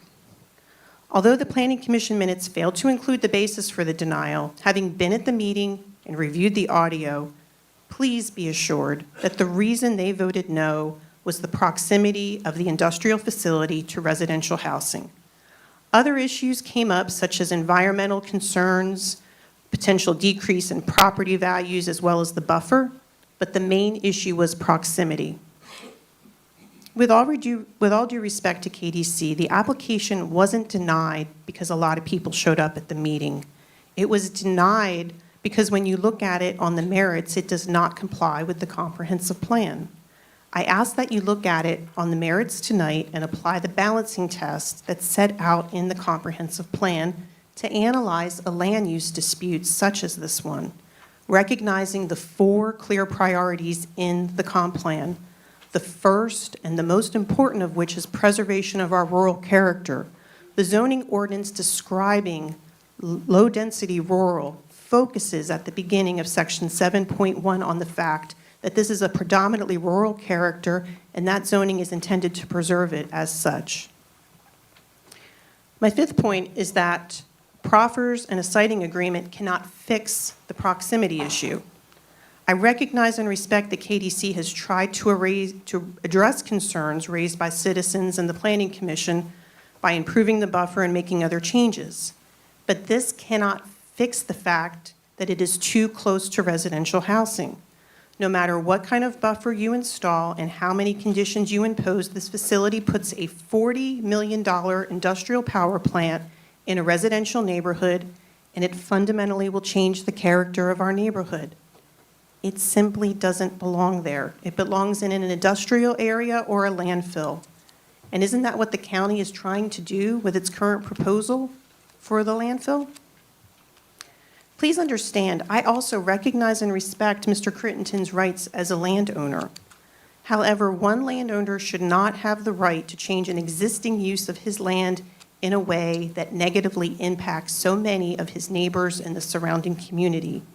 That's what the balancing test in the comprehensive plan is all about. I realize if the board decides to approve the proposed siting agreement, the facility will automatically be deemed in compliance with the comprehensive plan under Virginia law, which was passed in 2020 to spur development of solar facilities.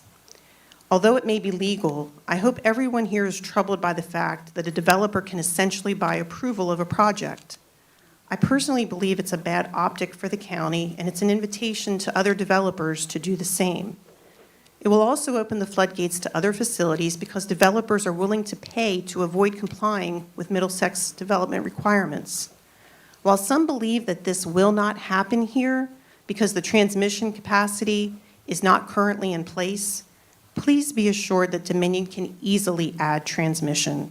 If you study Dominion's annual integrated energy report, which is available online, they are constantly adding transmission capacity throughout the state, and I have no doubt they would apply to extend more lines to Middlesex if additional solar facilities are in the pipeline. Also, the voluntary payment being offered by KDC to the general fund under Virginia Supreme Court case law is required to have a nexus to the facility. I would hope that the county has researched and is comfortable that this is enforceable. I would just like to say in conclusion, the unanimous decision of the Planning Commission should matter, the voices of the residents should matter, and zoning approval should not be for sale, and I very respectfully request that you consider the appeal on its merits and affirm the denial of the Planning Commission. Thank you very much.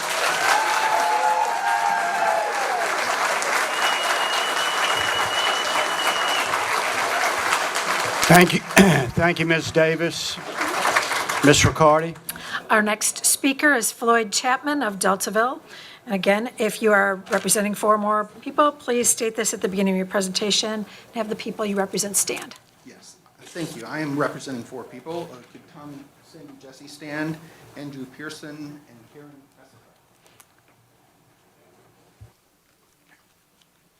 Thank you. Mr. Chairman and members of the board, thank you for the opportunity to speak to you tonight. You should have a blue folder with you, which has a copy of my presentation. The presentation tracks information which was provided in a letter dated May 28th, which was sent to each of you, and it was signed by about 70 of our residents.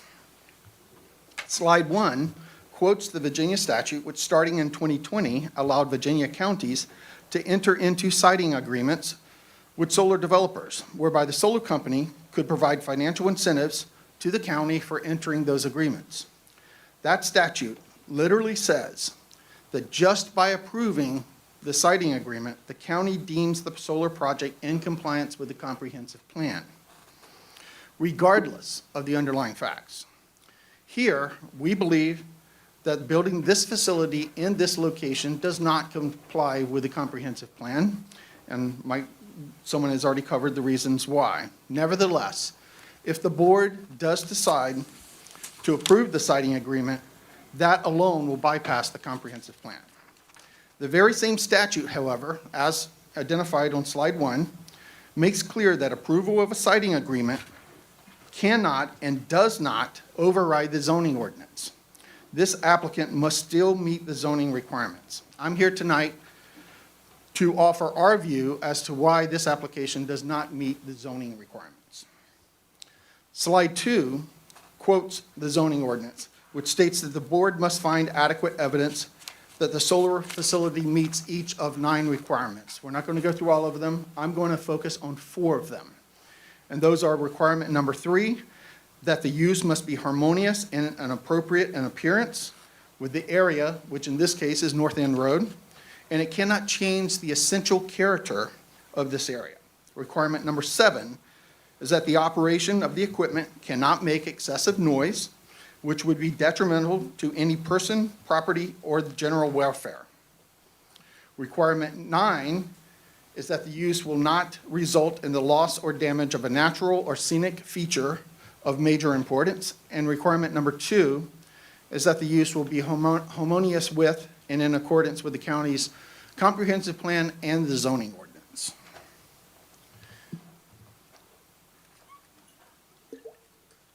Excuse me. So slide 3 starts with requirements 3 and 9. In order to gauge harmony with the surrounding area, we must start with what is here. There are about 200 homes within half a mile of the proposed facility. And if you expand that range to 1 mile, there are 465 homes there. These are homes that are built by people. They've spent their life savings to improve their properties. They want to be here for retirement and spend the rest of their lives. It's a beautiful residential community. And that residential community is complemented by lots of farmland, much of which has been farmed for over 100 years. The open space is an important and visible component of the rural character that we treasure in our county. One purpose of LDR zoning is to maintain that rural character because it is what promotes the health, welfare, and safety of the citizens. And I'm quoting Section 7.1 of the zoning ordinance. What is being proposed here is 45,000 panels, electrical equipment, industrial buildings, all surrounded by a security fence, and in some parts by a berm. It's not attractive, it's industrial. Slide 4 quotes the staff report, which acknowledges that this industrial use will only be harmonious with the surroundings if the landscape, quote, completely obscures the view of the facility. I'm going to step through the evidence and show why the screening is inadequate. Slide 5 includes an excerpt from the application, which shows the details of the landscaping for the proposed 6-foot berm. On top of the berm are 2 rows of small shrubs, each bush being 6 feet apart from the next bush. The details say that these plants will be 24 to 36 inches tall. The drawing, however, depicts bushes that are 72 inches wide. That's 2 to 3 times the size of the bushes when they're going to be planted. So the scale of the drawing does not reflective of the landscape, of how the landscape would look and whether or not it will screen the facility, at least not for a very long time. One of the 2 varieties is Virginia Sweet Spire, and when grown in Virginia, it does drop most, if not all, of its leaves in the wintertime. So half the bushes will provide no screening during the winter.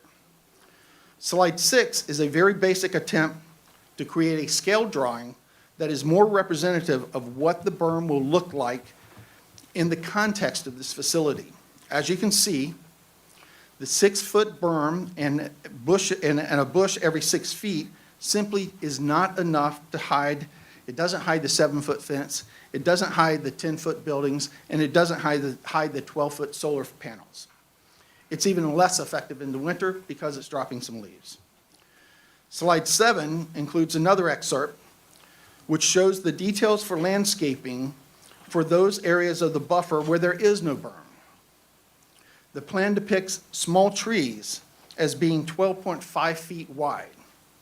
But when they're planted, they're only 5 feet tall. They're not going to be more than 2 feet wide. It's going to take 20 years or more for those trees to grow to be 12.5 feet wide. I get that these plans are meant to show the mature landscaping down the road. But when they are planted, they will, but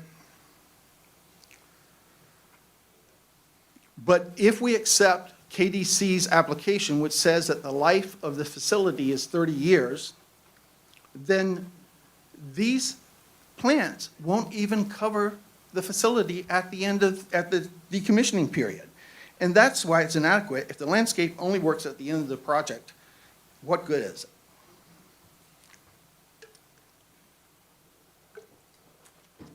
I'm going to skip to slide 10 and return to the special exception requirements. The proposed use will destroy 77 acres of farmland that has been part of this community for 100 years. And this would be a loss of a particularly visible component of the country scene. Replacing that open space with industrial look of solar panels cannot begin to offset the loss of the rural character or the negative impact to the community. According to Section 7-1 of the zoning ordinance, the purpose of LDR includes ensuring our residents a peaceful, uncluttered, and safe living environment, and protecting agricultural and forestry uses. Replacing 77 acres of farmland with an industrial plant undermines the very purpose of LDR zoning. It not only destroys the agricultural space, it clutters it up with 45,000 panels.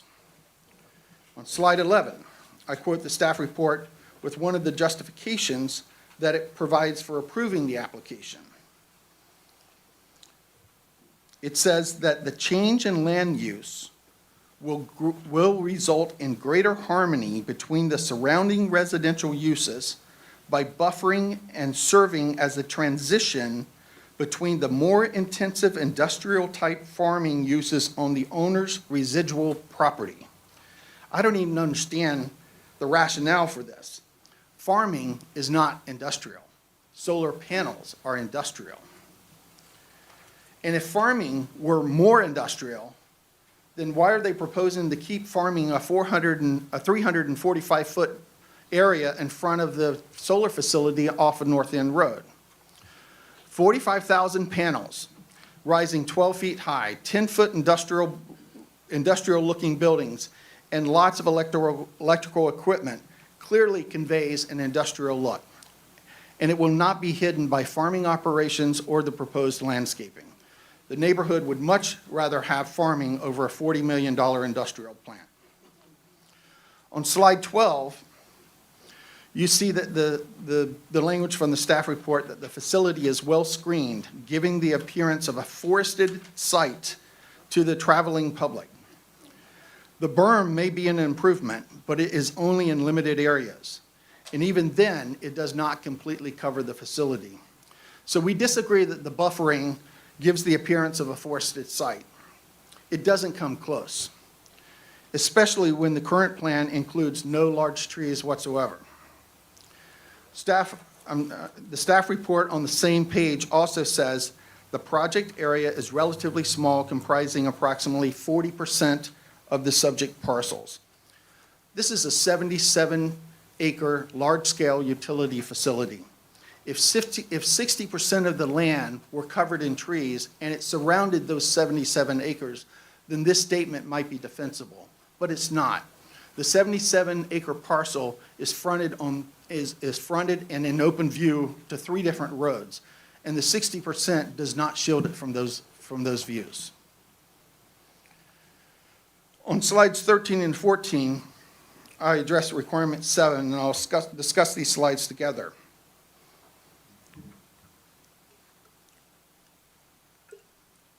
Another purpose of LDR zoning is to provide a quiet and peaceful living environment. In our letter, we provided 2 links to videos which show you the types of noise that are generated by these facilities. One was from Channel 6 in Richmond, and it investigated neighbors who were complaining about the sounds that were being created out of Suffolk. And we also enclosed a study that was performed on 17 conditional use permits, each of which was a 20-megawatt plant. And it investigated the noise before construction and after the construction.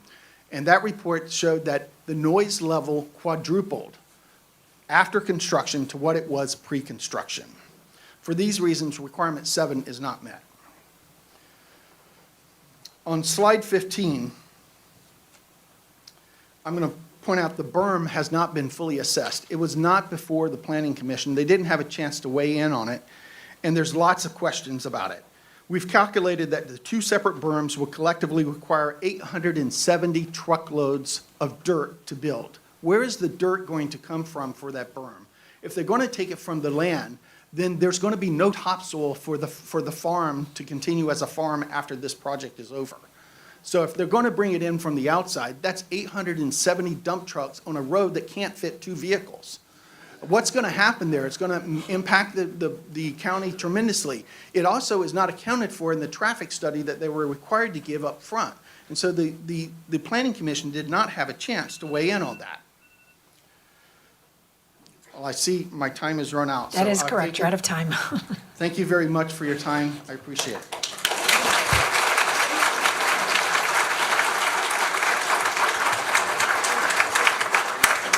Thank you. Thank you, Mr. Chapman. The next public speaker is Michael Morehart from Pine Top, Deltaville. Good evening, Mr. Chairman, members of the board. Thank you for having us today. My name is Mike Morehart. I live on Sharon Hill Drive in Deltaville, Virginia. Don't have a whole lot to add because the previous speakers, I think, did an outstanding job, and I commend them for bringing up all the issues they did. I didn't have half of them on my list, but I've got a couple more. And if you'll bear with me, because during the earlier presentations, I was laughing so hard at some of it, I couldn't write straight. One of the issues that was brought up, and I'll just bring up a few, and I won't take 12 minutes, even though I have 4 people I can speak for, is the value of real estate surrounding that site. I don't agree with the statements made. I've looked at several research papers that show that the value of the property does go down. That aside, let's say it goes up, the value of the property goes up. I'll ask you this, and maybe the audience. Do you want to buy a house next to a solar farm? No. I sure don't. I know there's a couple over there on General Fuller Highway that are so close. If anybody could get $1 for them, I think they'd be lucky. When the staff gentleman, what's his name, Mr. Kretz, when he was speaking and he showed a couple screens, and I'm sorry I wasn't able to write down the ones he was talking about, but one had kind of a summary description of the property, and it caught my eye because he said, oh, the property, the rezoning is appropriate, and meets with the comprehensive plan. Well, he had a line up there that said comprehensive plan, future use agricultural conservation. If you got agricultural conservation, how can you rezone it to industrial? I'm no attorney, but it just struck me as odd seeing that. Another thing is on the various sections they were talking about, the exception list, that it had to be on a highway. Is North End Road a highway? Doesn't look like it to me. As a matter of fact, one individual actually told me it is not the legal width of appropriate road for that area. And the previous speaker said, how are you going to get 850 dump trucks down that road? Well, I'll tell you what, I'm glad I have a Honda CRV and it's skinny. I'll just leave it at that. Those were my main concerns. One I kind of had a question, and I don't mean to disparage the staff at all. I know they have a difficult job. But it struck me from the presentation that was given originally where they made the recommendation that all exceptions or, special exceptions had been met. I'm not an expert on that, and I wasn't quick enough to write all of them down. I would encourage you please to look at that again, the board, with respect to those special exceptions, because some of them just didn't ring true to me, and it doesn't look like it was given a fair scrutiny, if you will, or criticism on some of those things. And again, I don't mean to be disparaging, but like I said, I'm just an old retired cop. I'm not that smart. But even a couple of those things, stuck out to me that, I don't know, if we base our decision on that, I think we're going to have a problem, in my humble opinion.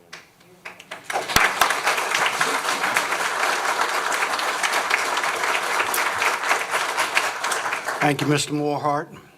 Next public speaker is Corey Sedler.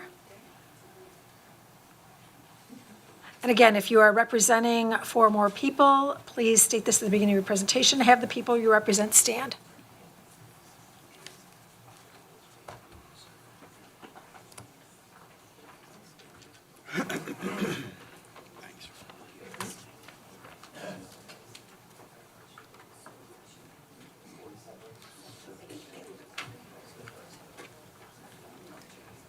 Good evening, Mr. Chairman, members of the board. My name is Corey Sedler. I'm at 131 Sandy Beach Road in Deltaville. I'm here speaking on behalf of the North End Shores Community Association, and I also have fellow community members who join me tonight, Mr. Steve Hahn, Tammy Haynes, Mary Crowder, and Ahmed Weesey. I'm not going to need 12 minutes, but yes, but yeah, might as well. A lot of my comments have already been stated, but I'll still roll through. On the last page of the packet that I handed you, you'll see a lot of the resources, some of the research that I'm going to reference here. An industrial scale solar facility in this location off of North End Road, which is primarily residential, agricultural, and recreational area, would almost certainly have negative economic impacts on the surrounding community. The purpose of my presentation is to outline the reasons for denying this project based on the anticipated economic harm and inequitable taxation treatment that would impose on the community and the county. The project presents a threat to surrounding property values, as research and case studies from areas like Nelson County, Culpeper, and Hanover have shown that solar facilities can negatively impact nearby property values and have long-term consequences for the tax base. The local perception of these facilities tends to negatively affect the desirability of homes, which contributes to a decline in property values within the vicinity. If you look on the 4th sheet of the packet I just handed out, you'll see a satellite view of the area surrounding this project, and you'll notice the sheer volume of homes that are identified on that layout. Within a half-mile radius of the proposed facility, there's approximately $57 million worth of residential property and 203 homes, all of which would be impacted. The location is highly visible, and the negative view shed that would be created by the facility would significantly impact the surrounding area. The facility will impact the county tax base and economy, since reduced home values lead to reduced assessments and therefore reduced tax revenue. It's estimated that a 5 to 10% drop in the $57 million in surrounding home value would result in a loss of $24,000 in tax revenue per year. This will compound every year the facility remains and/or tax rates increase. Additionally, there are high opportunity costs from impaired future residential development. The North End neighborhood tax revenue base will be capped. Finally, local farming jobs will be lost and no new local jobs are promised or envisioned from the solar facility. The solar facility will receive unfair tax advantages compared to other business equipment taxes paid by other county businesses. Additionally, proffers cannot be used towards the county's general fund, unlike business or residential property taxes, which creates an inequitable system. The solar site also undermines the $29.4 million Middlesex Water Authority project, which was recently established to support residential and commercial growth. The solar facility will contribute no current or future water usage or user fees, thus discouraging growth in an area designed for development. Existing zoning ordinances, specifically Section 15C, support the denial of this project because it prevents projects that are detrimental to the neighbors. Furthermore, the special exception criteria include protecting economic welfare, and the county is empowered to deny projects that harm property values. Several other counties in Virginia, including Hanover, Matthews, Culpeper, and Pennsylvania, have rejected similar solar projects, setting a precedent for denial. Reasons for these rejections are a lot of the same that you've heard tonight. Concerns about property values, rural character, and a low return on investment. In conclusion, the project threatens nearby property values and the tax base, promising minimal public revenue while posing high potential costs. This project is located in a primarily residential, recreational, and agricultural area, and thus it is incompatible with the community vision and the infrastructure goals. Therefore, we in the community recommend that the county respects citizens' investments and protects long-term prosperity by denying this project. Really appreciate your time. Thank you. Thank you, sir.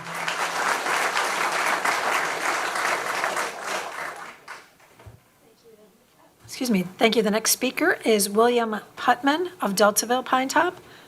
Again, if you're representing people, There'll be 12. There'll be Jeff Cowder, Karen Howard, Michael Carter, and Michelle Putman. thank you. Thank you. Mr. Chairman, members of the Board of Supervisors, good evening. My name is Bill Putman. My wife and I, Michelle, live at 1273 North End Road, directly adjacent to the Crittenden Farm, and approximately 700 feet from the proposed industrial solar site location. I believe renewable energy is a good thing, but I also believe placing an industrial solar site in the middle of a residential area is a bad thing. My comments today are about the latter, rezoning and the devastating impacts of placing an industrial solar site in the middle of our residential community. I will focus on three critical aspects: property values and community impact, zoning and precedent setting in our county, and evaluating the promises of out-of-state corporation. You should each have a red folder in front of you. Mine only includes pictures, so that should be easy. The first one I'll talk about is first property values and community impact. And when we talk about property values, I want you to just think about how that would feel to you were your property going to be placed next to an industrial solar site. And I want you to use common sense when somebody says, well, it won't impact the value of your property.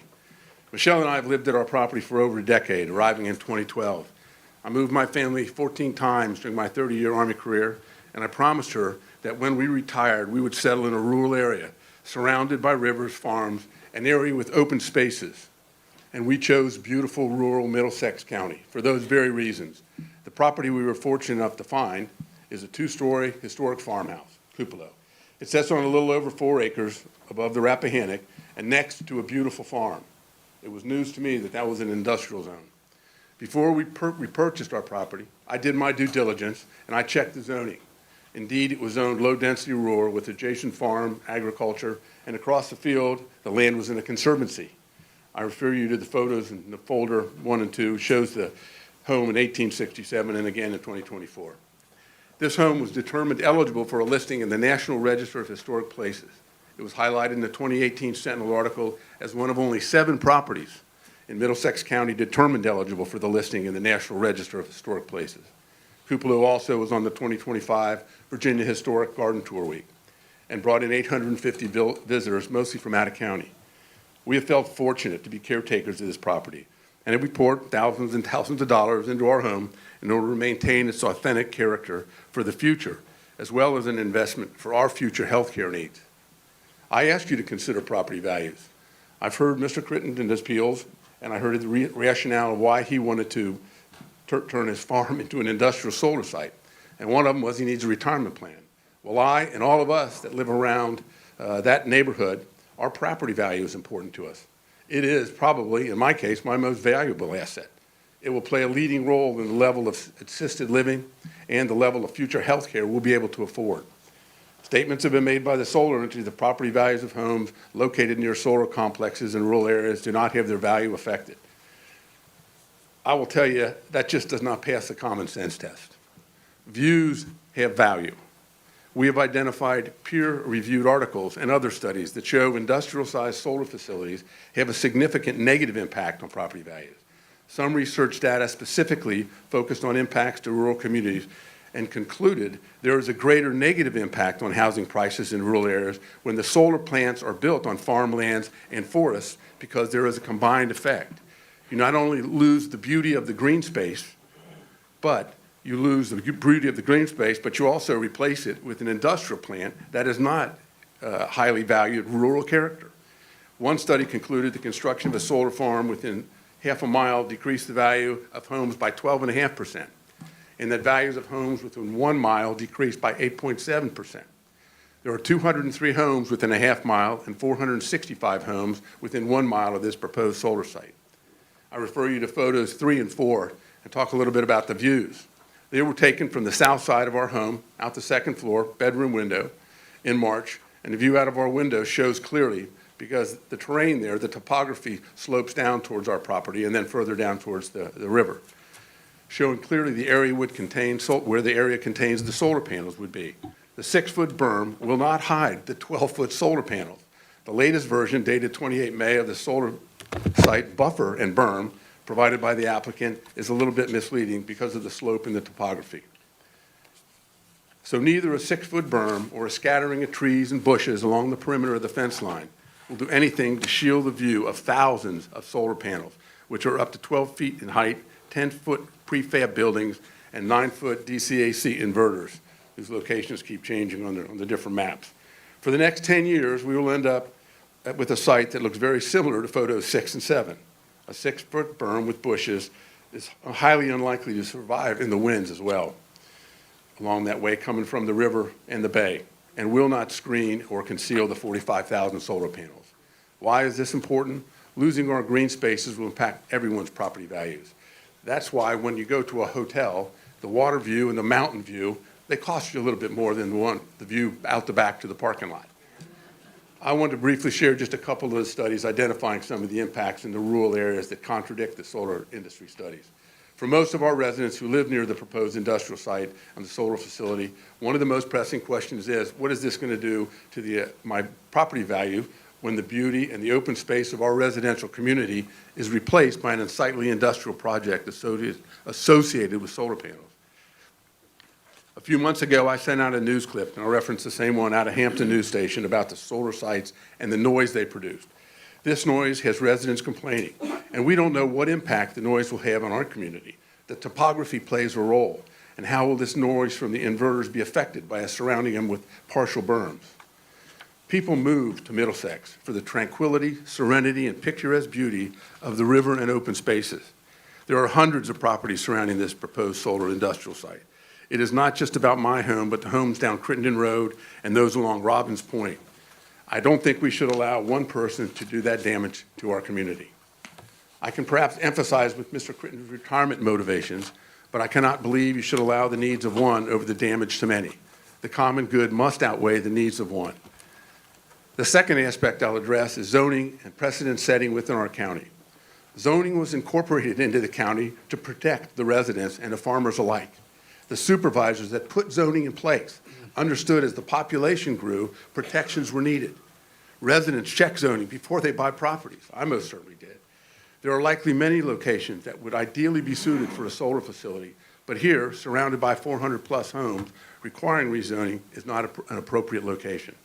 If this is approved, there will be another solar eyesore that takes away from the rural county character and the beauty of Middlesex County, and it will set a precedent for the county. That precedent will be zoning won't protect your home. The Planning Commission voted 8-0 that this plan does not meet Middlesex County's comprehensive plan. The staff report states that because the board previously found some sites met comprehensive plan, the Board of Supervisors must now overturn the PC decision. I think we've covered that. And I think we've covered the part where the council had covered that down.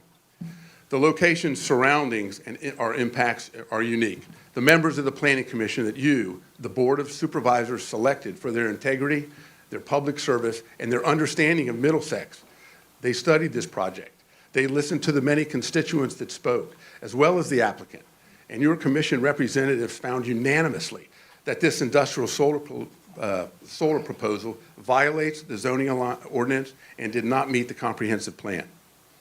Your vote in favor of this special exception would tell residents that zoning won't protect your home. And perhaps others, it'll tell others that they can come to Middlesex County because they can buy something for a price. And at that, I'll talk to the next point. Evaluating the promises of an out-of-state corporation. KDC of Deltaville, LLC, is a wholly owned subsidiary of CI Renewables, LLC, based in Maryland. I know you all understand what a limited liability corporation is. It means that no one is really held responsible when things go bad. Everyone is protected and can walk away, except the county won't be able to walk away. If we consider the greater context of the current political environment and renewable energy, if the current government bill passes through the Senate, then what is called now the tax credits will disappear, and the surge of industrial solar plants will dry up without massive tax credits. I submit to you that the promises of the voluntary revenue may or may not come true. The Solar Corporation argues in their appeal that a change in land use will result in greater harmony between the surrounding residential uses by buffering and serving as a transition between the more intense industrial-type farming that the owner uses.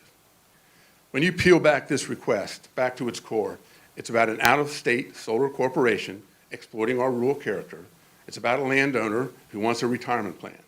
And now, after losing 8-0 on all accounts, it's about how they can bribe, or is now turned proffers, a payoff to Middlesex, a quid pro quo, our rural county land for about $4 million in voluntary payments. I would highlight there are a litany of broken promises by the industry. Talk with the folks in Essex or Spotsylvania. Or let's look here at Highway 33, where I'm sure promises to buffer that never materialized.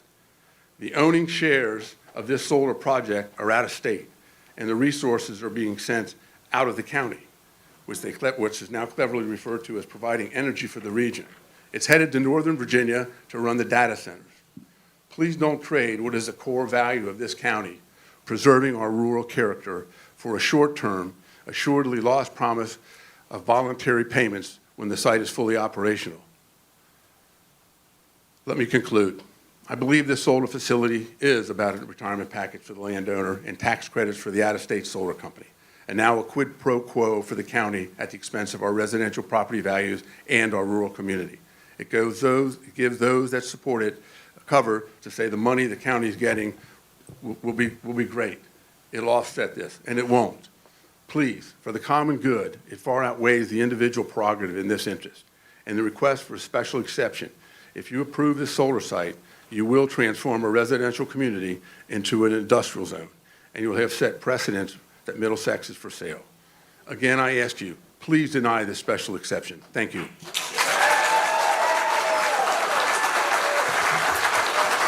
Thank you, Mr. Putman. Ms. Riccardi.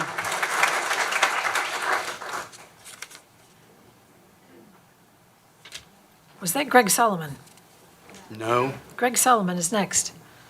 Thank you. I am, Representing, we have four people do you want stand to, up. Hattie Parsley, Carol Wood, Terry Solomon, and Gail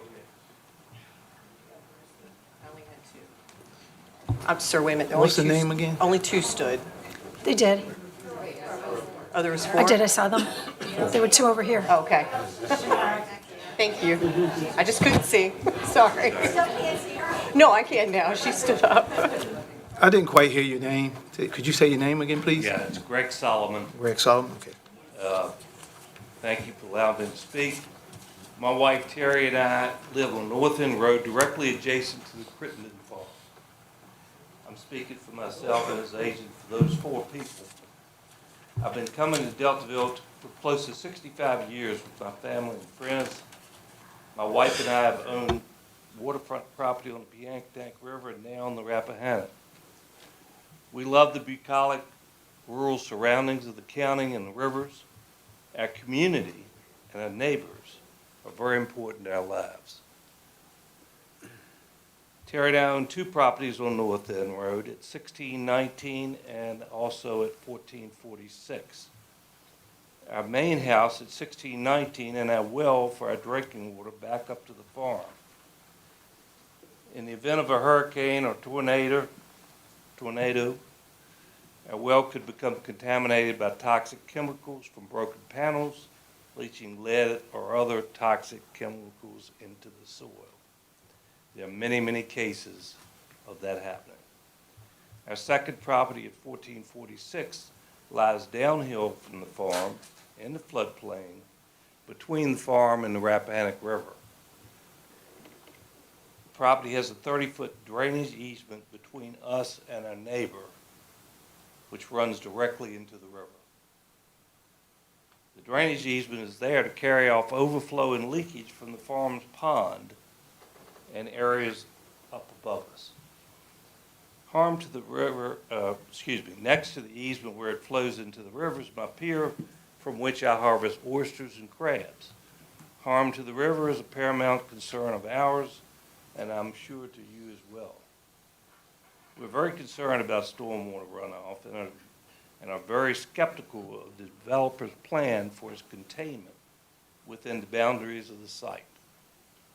Even now, we have runoff on the southeastern side of the farm down to the Beaver Pond and the Sturgeon Creek, and additionally into the Rappahannock River on the northwestern side through the easement along my property. In other words, we already have a problem with flooding. The flooding in this area is exacerbated by runoff from the farm and its pond. If you look in the yellow folder, I have 3 pictures, which basically show, picture number 1 shows just last week when we had a pretty decent rain, but the effects coming off the farm completely flooding North End Road. That water was running down eventually into the Sturgeon Creek. Picture number 2 is right across the street from my lot down at 1446, showing the result of that same rain with standing water. Picture number 3 shows, and it's a little hard to tell from this picture, but you'll see the grass at the bottom. It's a picture showing the farm itself that day. The first group just, had been tilled land. And the second part toward the rear shows plantings where they had the plastic coverings, which I'll talk about again in a moment. The developer's stated plan for water containment within the facility is untested and doesn't account for extreme weather such as hurricanes or tornadoes, which all of you know we've directly experienced in this area several times. The Chesapeake Bay Foundation identifies our area as being in the high-risk category for such occurrences. We all know the best laid plans cannot control Mother Nature. The DEQ has determined that the land under solar panels becomes so compacted that they require the land to be treated as impervious. Therefore, there will be 75 acres of land collecting water that will no longer be absorbed. There are already many documented instances at other solar sites of flooding and contamination of surrounding properties and the river. The DEQ has already issued fines against several developers at other locations for their mismanagement of stormwater runoff. Unfortunately, the damage has already been done and possibly irreversible.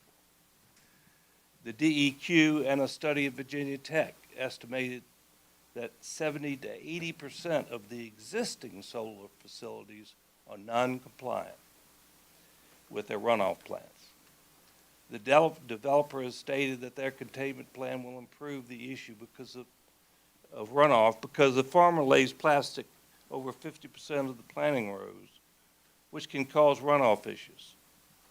The problem with that statement is that the plastic is only there for a couple of months.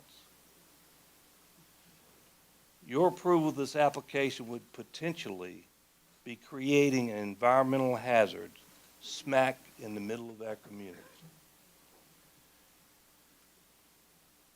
There are several additional problems while considering this particular site. One, Middlesex County stipulates that a two-way road must be 20 feet wide. North End Road, and I measured it, running along the farm is only 15 feet wide.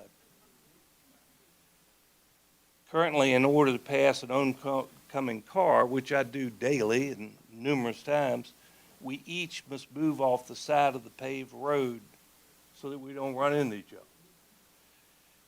Imagine the issues with an overwhelming number of heavy equipment and trucks using the road.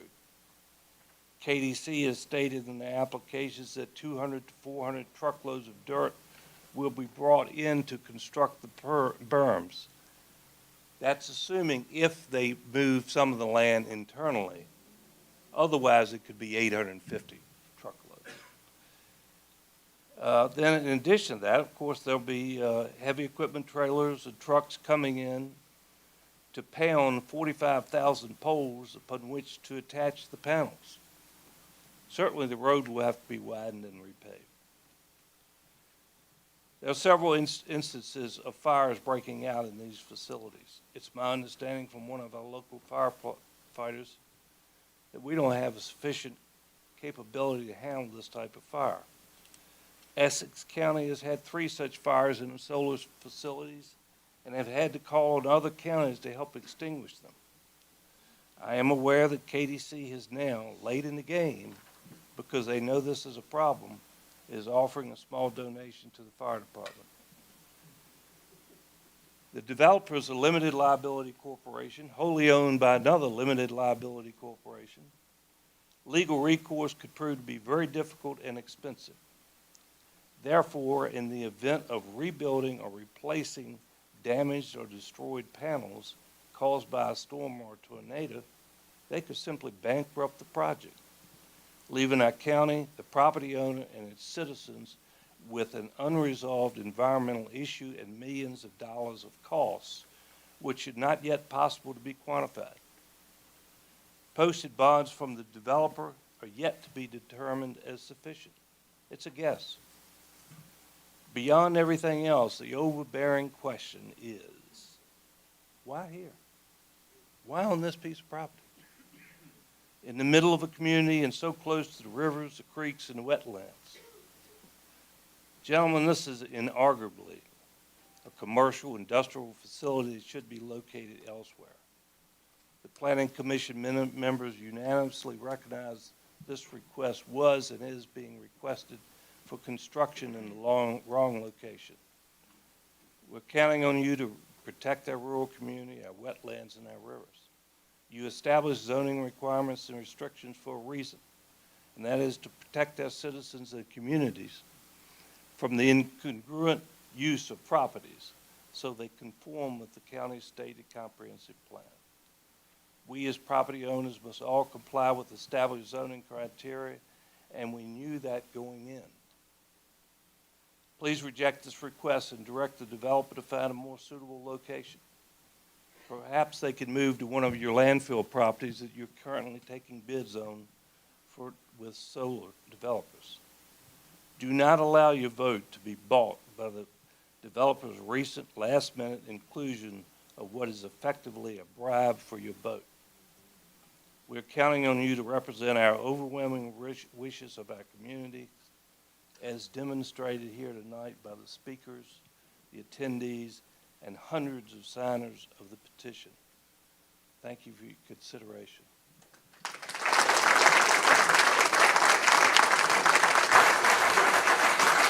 Thank you, Mr. Solomon. Ms. Riccardi? Yes, my next speaker is George Edson of Deltaville.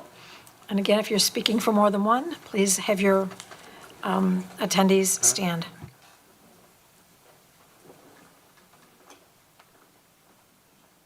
Good evening. My name is George Edson. I have a home at 1611 North End Road. My family's been there since the mid-'80s. All of the speakers that we've had hit the nail on the head, every one of you. This is unbelievable that we're having to go through this. The property's not there to be used for industrial stuff. It was zoned, and they've been keeping up with it. And now there's all this, everybody's very interested in North End Road. I have a list here of towns that have big problems in opposition to solar farms. I'm sure y'all don't want to read all these towns across the country, but I will say my home and my well are in the direct path of the runoff that will come from this solar farm. My children and my grandchildren will drink, bathe, and live with this pollution for generations to come. Once the damage is done, there is no turning back. It's over, game over. The runoff from this solar farm leaves my property and runs straight into the Rappahannock River.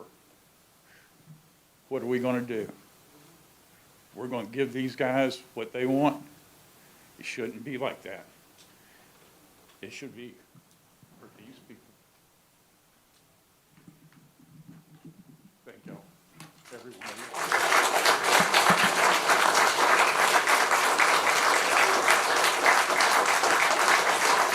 Thank you, Mr. Edson. Ms. Marie? Thank you. The next public speaker is Michelle Quinn.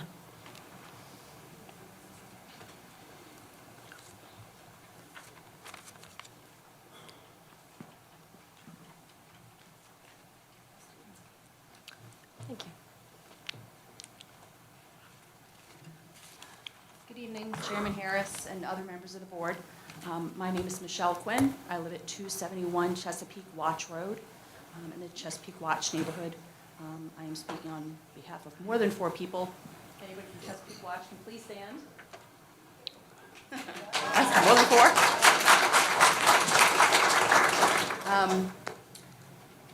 I moved from Chesterfield County on December 2nd of 2024. I've been vacationing in Deltaville for many years, and I absolutely love the area. So much so that when I was planning on retiring to Deltaville in 6 years. But an opportunity came up, and I decided to move earlier than planned. I now commute 90 minutes one way to Richmond 3 days a week. That's how much I love living here. So far, I've been very happy with my decision. Being an avid kayaker and lover of wildlife and the outdoors, my decision to move to Deltaville 6 years sooner than planned was based on the home itself, of course, but also the proximity to the water and rural characteristics of the area. Beautiful farmland, old homes, farmhouses, trees, and the like. I have taken many, many photos of absolutely stunning sunsets at the end of our road, looking directly across Mr. Crittenden's field. Over the last few months, I've made it a point to ask everyone I meet, since I'm new to the community, and interact with at the IGA grocery store, the post office, the restaurants, the gas station, Herd's Hardware, and wherever I go, what do you think about this proposed solar plant? Not one person have I found yet, and I know there's over 10,000 residents in Middlesex County. Not one person has said that they were in support of it, not one. Remember, after all, we are here tonight because the Planning Commission unanimously voted against it. There's a reason why there are land zones. Industrial projects need to stay in industrial areas. They shouldn't be given any special exceptions to come into agricultural or residential areas. especially when it involves having a serious negative impact on the property values, the environment, wildlife species, and the beloved rural characteristics overall. Don't get me wrong, I understand that we as a country need to find alternative sources of energy, and that solar can be a valuable resource when it's built in a more appropriate environment, which is far away from people, from where people can see it, far away from our homes, farmland, and other valuable waterways. I'm not opposed to solar energy implementation, I'm opposed to where they put it. It isn't the highest priority of the county's comprehensive plan to preserve the rural nature of the county while accommodating desirable new development. I don't find anything desirable about looking at a solar farm. Aren't you all, as elected county officials, supposed to follow the comprehensive plan? Why come up with a plan at all if all a company has to do is propose a special exception, offer a lot of money to change your minds to get what they want? Allowing a solar plant to be built on farmland is a gross contradiction of the plan's highest priority. An industrial solar plant is neither a traditional rural characteristic, nor is it desirable to anyone except for CI Renewables and Mr. Creighton. Knowing how much opposition CI Renewables is getting from the community, they've decided to up the ante by offering additional money annually to the county and substantial monetary bribes to the fire department and rescue squad. It's no secret that most rural fire departments and rescue squads are hurting for money. They're operating on a fraction of what they truly need to thrive. So of course, CI Renewables is going to offer them money knowing how vulnerable they are. Saying yes to this project sets a dangerous precedent and opens up the floodgates for other companies to come calling when they find out how easily Middlesex County officials turn their backs on the constituents when a tremendous amount of money is being offered. Let's be honest here, no matter what the issue is at hand, or whether it's happening here, in Oklahoma, Vermont, or any town USA, everything comes down to money. The amount of the overall risk involved in this project, if this project goes through, far outweighs the long-term monetary benefits to two people, one company and one person and his family. There is just too much uncertainty and too many questions that no one can honestly give us solid answers to. I'm going to give you 4 of those. Will the studies done that show leaching of highly toxic chemicals into the ground from solar panels that have been in landfills already 12 to 18 months affect us when 30 years is up and the panels from the Crittenton farm are dumped into the King and Queen County landfill? Can anybody confirm that? No. Will anything grow on the land if it's returned back to farming use? I don't know about you, but I definitely would not want to eat anything that is grown on that land if it's been used for more than 30 years as an industrial solar plant. There's no amount of remediation that can be done successfully after 30-plus years of toxic solar panels sitting on that land. How much of a hit will our property values take? I can assure you, if I saw the solar farm when I was driving to look in the area to find my home in October, there is absolutely no amount of money that house cost. If it was given to me, I would have still said no. No, I don't want that, because if I'm coming down my road, I'm looking at a sunset and I see a solar farm, I would never have purchased the property, never. Panels malfunctioning or going on fire? The solar plant in Chesapeake had a fire just a year ago, almost a year ago today, May 1st, 2024. And in under 15 minutes, just the other day, I was able to find several other major news articles online about 13 other fires at various solar plants that have occurred in the last 3 years alone. The cause of many of them was overheated electrical panels failing and dropping molten electrical parts and pieces onto the dry ground underneath, which was sparking the fires. North End Road has one way in and one way out.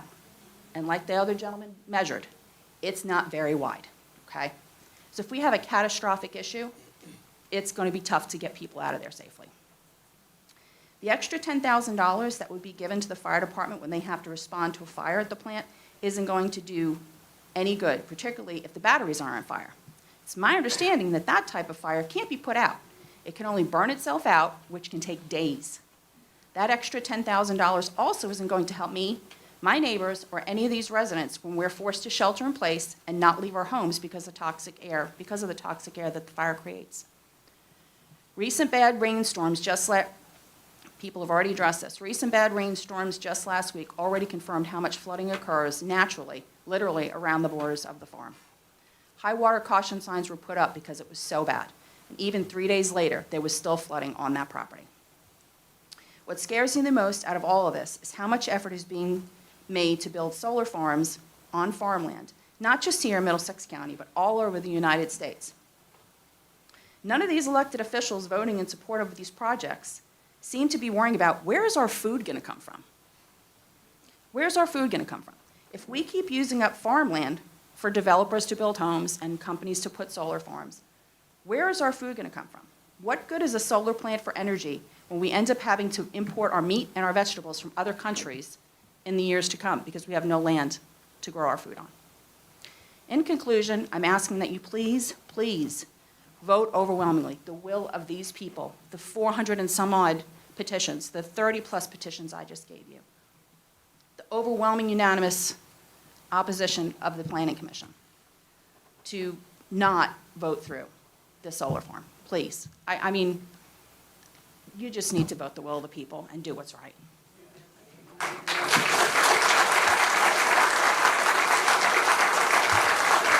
Thank you, Ms. Quinn. Ms. Riccardi? The next public speaker is Jane Cutler of Deltaville.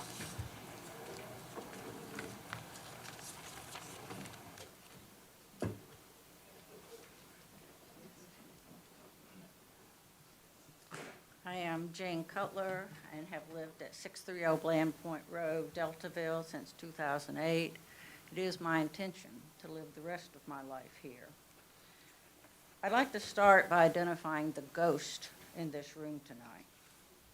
The ghosts are the supervisors and citizens who have gone before us, shaping Middlesex County. The legacy of our elders is left by reputation and the documents they created. Their guidance is quite clear: preserve the rural nature, residential, and recreational qualities of this county. The happiness and well-being of its citizens depend on this preservation of the high quality of those aspects of this place. While the Planning Commission is advisory, and everything we have to say tonight is advisory, surely you see the wisdom. If you've heard what I've heard tonight, I don't see how you could possibly. What does that first one say? It's appealing the Planning Commission's report.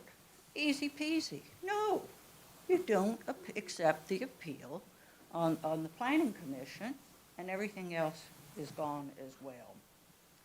I won't talk about the money, except the whole point of a proffer is to avoid or mitigate anticipated negative impacts. That's exactly why the applicant is offering to you. They know the potential detrimental effects on this county, otherwise they wouldn't be making the offer. In the grand scheme, they fully intend to recoup that money one way or another. What particularly galls me is the claim it is an effort to be a good community partner. I think not. In my view, this cash cow is a golden idol, asking us to deny our bedrock commitment to preserve the natural beauty that we inherited and are expected to be good stewards of. These out-of-state investors didn't have to step 1 foot on our land. No, our rural county is what my dad called dirt poor. We've got dirt under our feet and no cash in our hands. Maybe it's a lot for our county, but as others said, I'm not sure you'll ever see that money. At what cost do we accept this? The cost of our trust. Hundreds of us have made our wishes known to you. Can we trust you to preserve our ideals? Or will you disenfranchise the nearby property owners who've invested their dollars, their hope, their dreams in the land? Broken trust, another word for that's betrayal, has a lot of consequences, and it's hard to repair. I don't think you have a tough decision tonight. Denied the first appeal, deny them all. Case over. Thank you.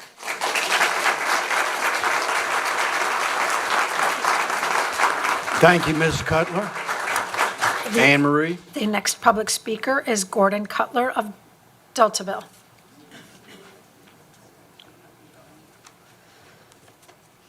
I'm Gordon Cutler, the other half of Jane Cutler, and also live at 630 Land Point Road since 2008. And my grandfather over in Matthews said my Haley ancestors had been here forever, and I know 3 of them fought in the American Revolution, so I have a long Middlesex history.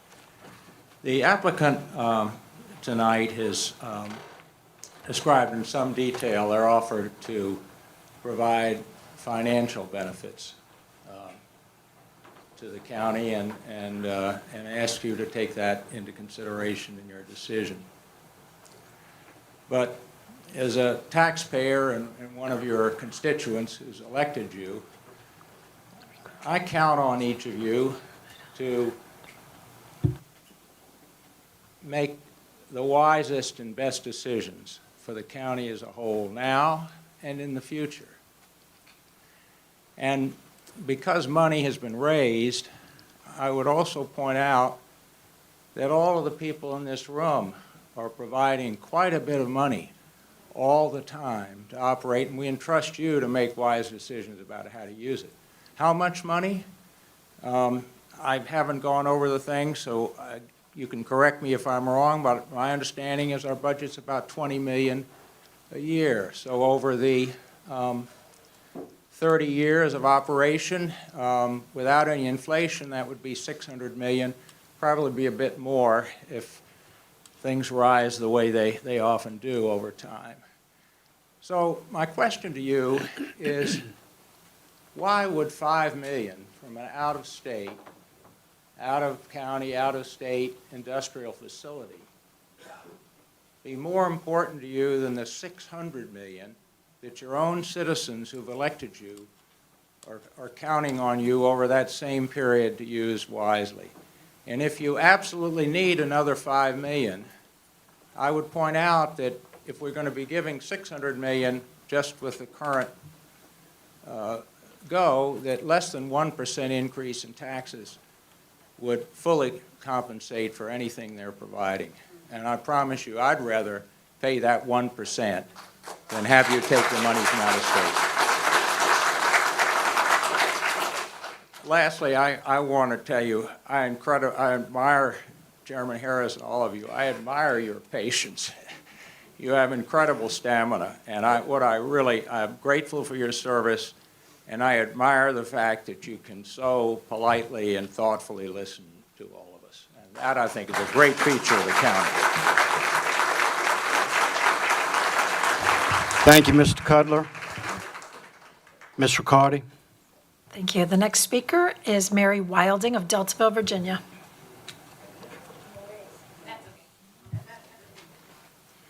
Good evening, Chairman and members of the board. Wait, I'm a little too short for this.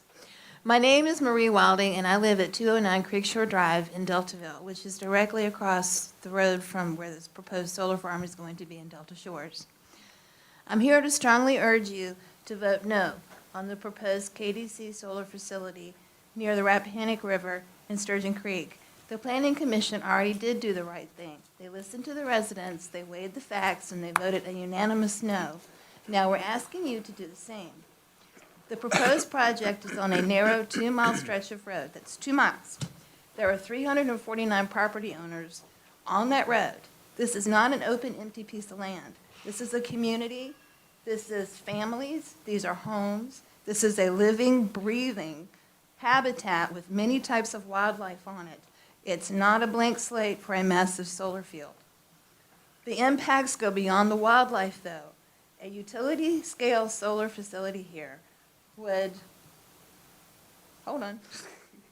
scar one of the most scenic parts of Middlesex County, which is Deltaville. It would risk runoff into Sturgeon Creek and the Rappahannock River, damage our property values, and forever change the character of Deltaville life. KDC is offering $5.9 million, but your job is not to follow that money.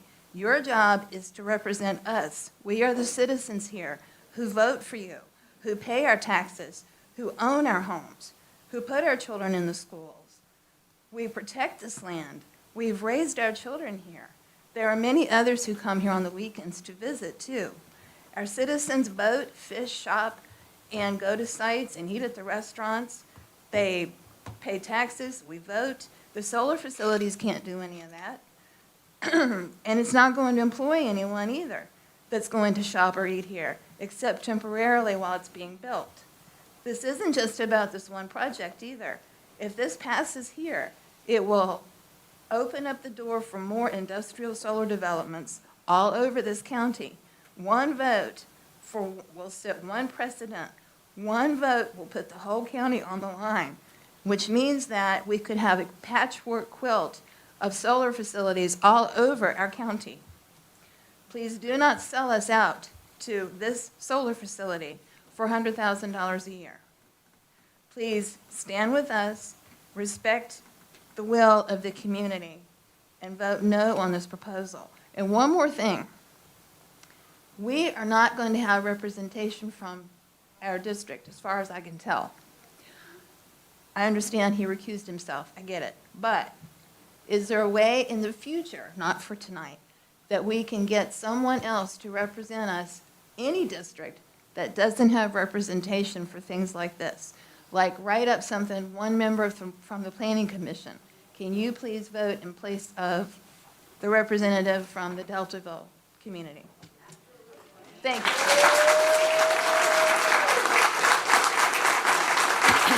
Thank you, Ms. Wilding.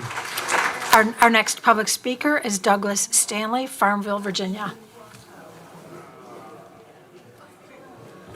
Please get yourself in control. Thank you, sir. Speaking for Mariana Kaplan and Ann Stanley. Mr. Chairman, members of the board, thank you for the opportunity to speak on this project tonight. My name is Doug Stanley. I'm a son of Middlesex County and a 1987 graduate of Middlesex County High School. I have a master's degree in urban and regional planning and a graduate certificate in public management and over 30 years in local government experience. I come here tonight to speak on the project having worked on this farm from 1987 to 1994 during college and graduate school. The Crittenden farm and family, including Tom and his late father Fred, supported me and helped me through college, and I'm here tonight to support them. I had the ability to do many things on the farm, including operating equipment, supervising staff, planting, picking fruit and vegetables, and loading trucks, but also learned about local government from watching Fred interact with his constituents and make the hard votes in the best interest of the county. Farming was not always the most popular concept with the neighbors. There were neighbors that complained when I would be out all night spraying, saying the noise and lights interrupted their sleep. We had nearby residents who complained about the plastic mulch used on the planting beds. And during my career in local government, I've received complaints from citizens who didn't appreciate the noise and smell of livestock. Fortunately, the Right to Farm Act protects farmers from nuisance complaints and provides them the opportunity to run their farm. Today, farming families are still facing that same dilemma: how to hold on to the family farm in the face of a changing environment, encroaching development, and the changeover from generation to generation. The Crittenden farm has been run by 3 successive generations, producing grain, hogs, and for the last 40 years, produce. I've witnessed it is a hard life committing to the success of a farm. As they transition to the next generation, the interest is not always there to continue that hard path. Across the Commonwealth, we're seeing families cash out by selling the farm or subdivide it into residential lots. Yes, there are other options out there, such as purchase development right program, transfer development rights, conservation easements, but not every locality has the toolkit as options. We've seen it happen here in Middlesex. I remember when Fred would stop the truck on Route 33 and send me clear across the field to pull a couple stalks of Johnson grass on the Chick Cove farm when he rented it. Chick Cove has been a subdivision for almost 30 years. Bel Air, the same thing. When I look up and down Middlesex, I see the farms I hunted on with my father that are now subdivisions, golf courses, and other forms of development. Fleets, Gilberts, Hanleys, Redmonds, Turk and James Crittenden, Butlers, all farm families from lower Middlesex that either farm no more have had to adapt, much of their land lost forever. So what will become of the Crittenden farm? The board will ultimately help decide its fate. Fortunately, the family has an option with the solar project. As proposed, would only convert a portion of the farm to solar for the next 30-plus years, but also would afford the family the opportunity to keep the farm in the family and perhaps down the road return it to farming. Of all the options available, the solar option may be the best for the family, but also would be in the best interest for the county. While residential development has the potential to generate real estate and personal property tax revenue, it also has the potential to generate costs to the community and service demands. Demand for capacity in your school system, demand for police, fire, and rescue services, and demand for solar solid waste services, among others. Solar, on the other hand, will generate positive revenue for the community while demanding little in service. Tonight, we've heard concerns about environmental issues, leaking panels, stormwater, and screening of the site. Stormwater for the past 30 years, half this farm has been covered each summer in plastic mulch, which is impervious. Construction of this project and the associated stormwater management facilities, which will have to be designed by an engineer and approved by DEQ, will only serve to improve the current stormwater conditions. You heard about the recent flooding along North End Road. Again, the site currently does not have the stormwater management, which would improve the situation. And the issue of screening has been addressed by the adequate placement of a buffer along North End Road and also a distance setback. This project meets the county's criteria for solar facilities and has received a recommendation of approval from staff. Board members voting to recommend approval of this special use permit for the solar project not only helps the Crittenden family maintain their farm for generations to come, but it will produce positive revenue for Middlesex County and clean energy to help stabilize the electric grid. Thank you for your comments. Thank you, Mr. Stanley. Ms. Riccardi? My next public speaker is Thomas Crittenden, Pine Top, Hardyville.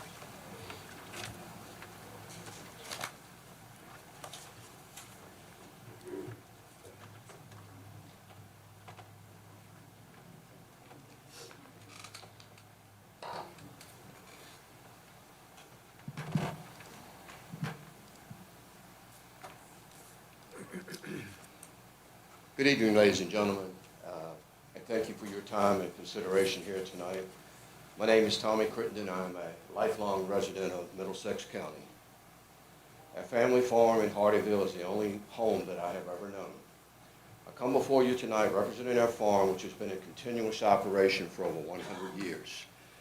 As both my grandfather and father before me, we always knew that in order to maintain the survival of our farm, we would have to be willing to adapt to the ever-changing agricultural landscape.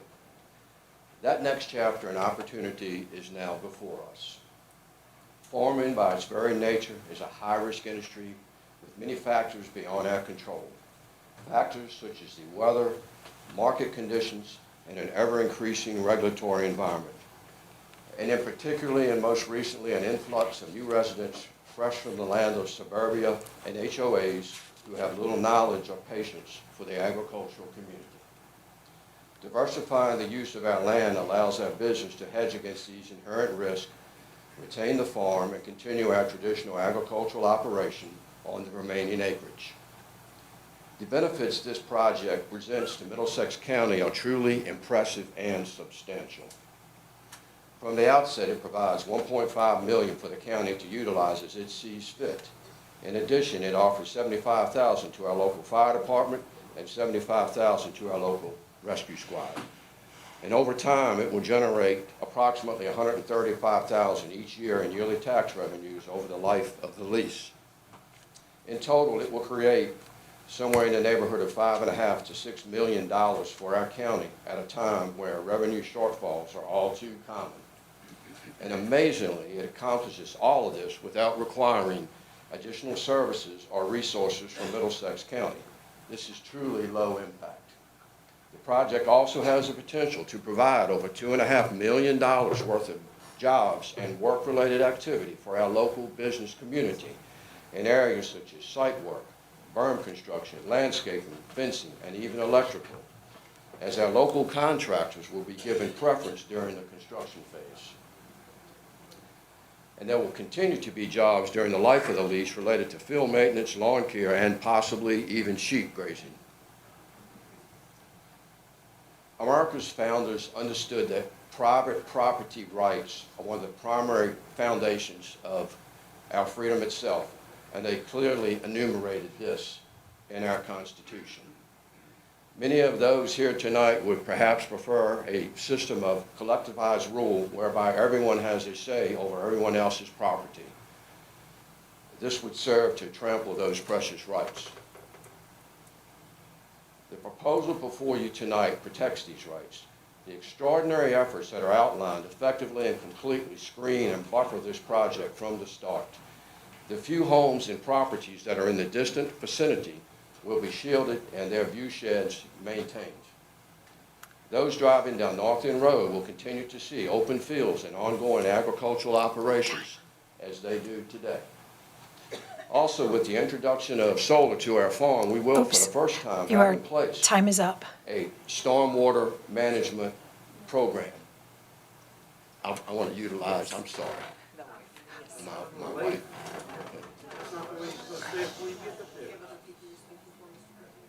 Excuse me? Do you have other people? But it has to be, so our rules are you got to have 3 or more to get 12 minutes. You don't, we can't just do, I'm sorry. But she can finish her speech. But if you'd like to finish your statement, please do. But one more minute. You can finish hers. Speak quickly. I'll defer to the chairman. Go ahead, sir. Also, with the introduction of solar to our farm, for the first time in place, a stormwater management program whose design, implementation, and oversight will be under the direct guidance of the Virginia Department of Environmental Quality.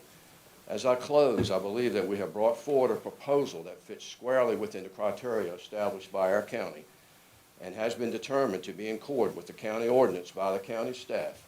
Your support tonight will ensure the tradition of our family farm will remain viable while at the same time bring great economic benefit to our county for now and the foreseeable future. Thank you. Thank you, Mr. Crittenden. Thank you. Next public speaker is Laura Howard of Deltaville.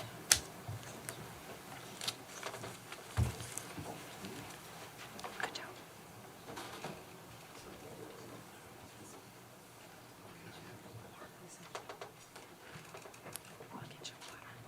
job. Thank you for hearing me tonight. My name is Laura Howard. I just need 3 minutes. Gotcha. I live in Deltaville, Virginia, on Bland Point. And I'm actually speaking on behalf of Kyle Leckie, my nephew, who also owns land in Deltaville. He travels for his job and he's out of state and can't be here tonight. I know he sent you an email about that. So I wanted to share his concerns because they're rather unique.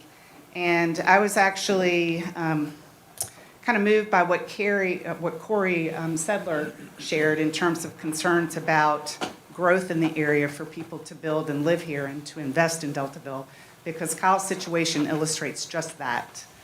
He wrote to each of you on May 27th, sharing his concerns about the proposed solar plant. And as you read, he purchased approximately 15 acres of vacant farmland identified as parcel 4021, which was originally part of the Crittenden farm and is located directly across the dirt road from the proposed site. He bought this land with the hopes and plans of building his dream home for him and his wife. His land is currently zoned LDR with future county use, according to the website, of residential. So there's additional residential there that would be against this industrial zone if approved. Now, when purchasing this land, this is what is interesting. No one disclosed Tommy's plans to convert his farmland into an industrial solar plant. Kyle would have never invested his time, energy, or money to make this purchase if he had known of these plans. Kyle learned about this actually at the library meeting when everybody else in town learned about it. So think about that for a minute.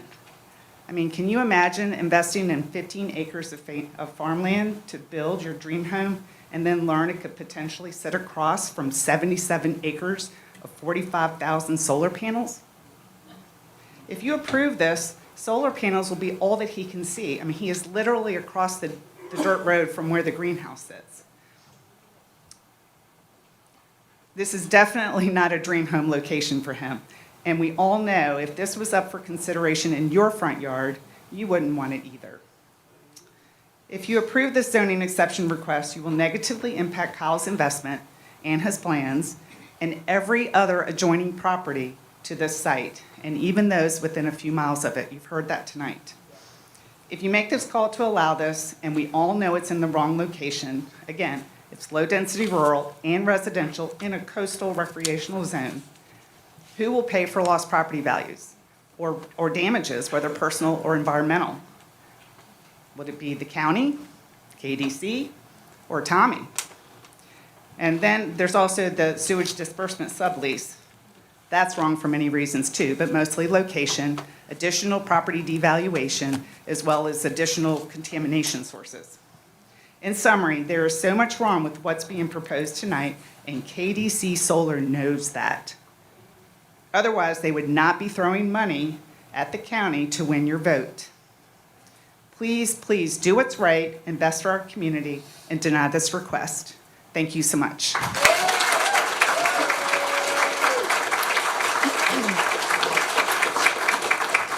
Thank you, Ms. Howard. Ms. Riccardi? Our next speaker is Dave Gilliland of Deltaville. Mr. Speaker, members of the board, my name is Dave Gilliland. I live at 1639 North End Road, right down by the project. Deltaville right now is a dying community. It's already starting to deteriorate. When we moved out, I told my wife when I retired from DuPont that we were going to go to Deltaville because that's God's waiting room. We invested everything that we had to come to Deltaville just to wait to die. And that's basically what you do. And you watch, I have seen the whole community die out. When I went there were 27 charter boats running up and down the river. Now there's 5, and they're having trouble getting charters, because I know all 5 of them. There were 2 banks. We don't have a bank. There's not a bank there. We had 3 boat ramps. Right now, we have 1, and you use that at risk to your equipment and bodily harm. We had 2 grocery stores, and we got 1 now. We had 3 good restaurants, and still have 3, but you don't ever know when they're going to be open. We had 2 tackle shops. Now we got 1, and you don't ever know when that's going to be open either. If you want to drive a final nail into the coffin of Deltaville, vote for solar. If not, vote against it. And if you vote for it, I even brought you a nail, because you don't do it. Thank you.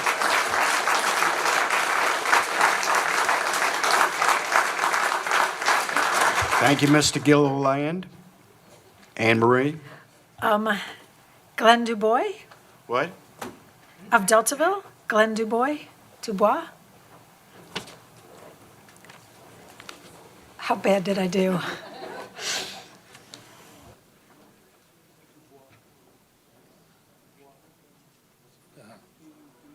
Good evening. My career brought me to Virginia 24 years ago. I became a resident of Deltaville 12 years ago because ultimately I wanted to retire here. I spent my entire Virginia career as a government official. In my case, I was the CEO for 21 years of one of Virginia's largest state agencies. It was the Virginia Community College System, an organization that employs over 80,000 people, enrolls about 400,000 students across 23 colleges throughout the state, including one of the best right up the road, RCC. So like the supervisors here, you can imagine I had to make some tough decisions that would impact people. In fact, thousands of people. And to guide me, I would always rely on a philosophical moral principle of good government. Do more good than harm. In response to the proposal before you, your act will be judged by its consequences. Many here tonight believe that if you vote in favor, the harm will exceed the good. I agree. The harm will first impact the residents of North End, and you've heard a lot about that. But the harm won't stop. It won't stop there because you've sent a message that you're open for business from KDC and others like them. And they will come. Why will they? Because there's opportunity here for these solar power companies. Do you know that we have 230 farms in the county working approximately 20,000 acres of farmland? These power companies will come find farmers who have reached their time, where they're willing to be bought out. So should you approve the application before you, you will have essentially created the playbook on how to come before you. There will be more farmers willing to sign on. You can expect to see more schemes like these come before this board, and you will be in a difficult place should you approve this one. Clearly, the stakes are high. You have an opportunity tonight to do more good than harm. I hope you share with me the view that good government should always aim to bring about the greatest amount of happiness to the greatest number of people and the least amount of pain to the fewest. Thank you for the time. Thank you, Mrs. DuBois.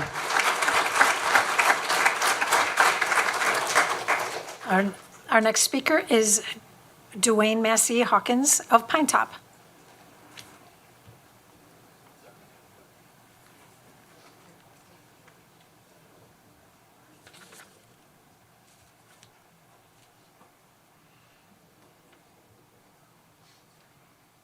Chair, members of the board, I'm Duane Massey Hawkins. I live in Pine Top District off of North End Road, 66 Seabreeze Lane. I'm a retired educator, and I think it's better to hold it anyway. There you go. And I retired to Deltaville, which we have always referred to as God's country, and I still believe that.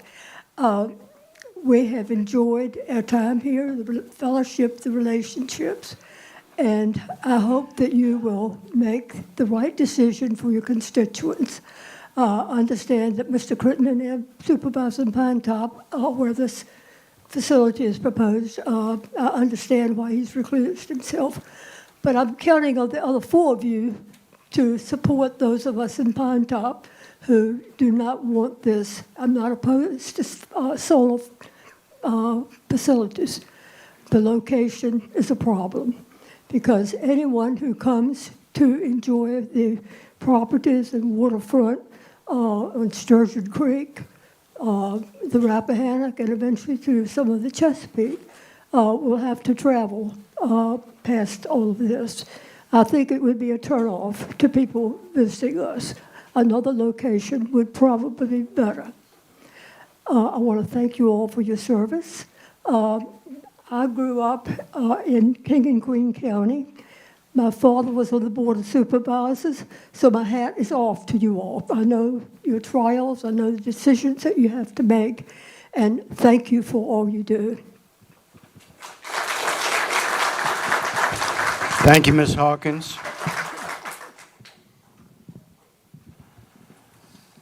Our next public speaker is going to be Tricia Butler of Deltaville, Virginia.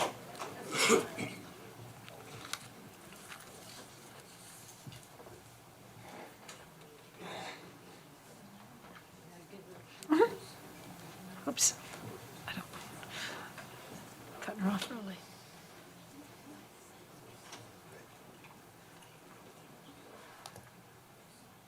Thank you.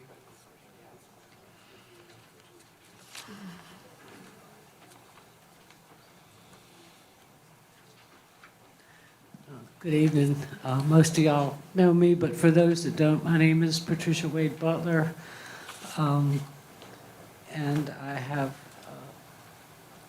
a letter here that I sent to you all that I'd like to read from this evening. First of all, I've lived in Deltaville since 1972. My parents came here and bought Taylor's Restaurant in Deltaville. I grew up here, went to school here with Tommy and his siblings and cousins. In 1985, my husband and I purchased our 16 acres. That is 715 North End Road. The first picture shows you an aerial view. The second picture is from my front porch.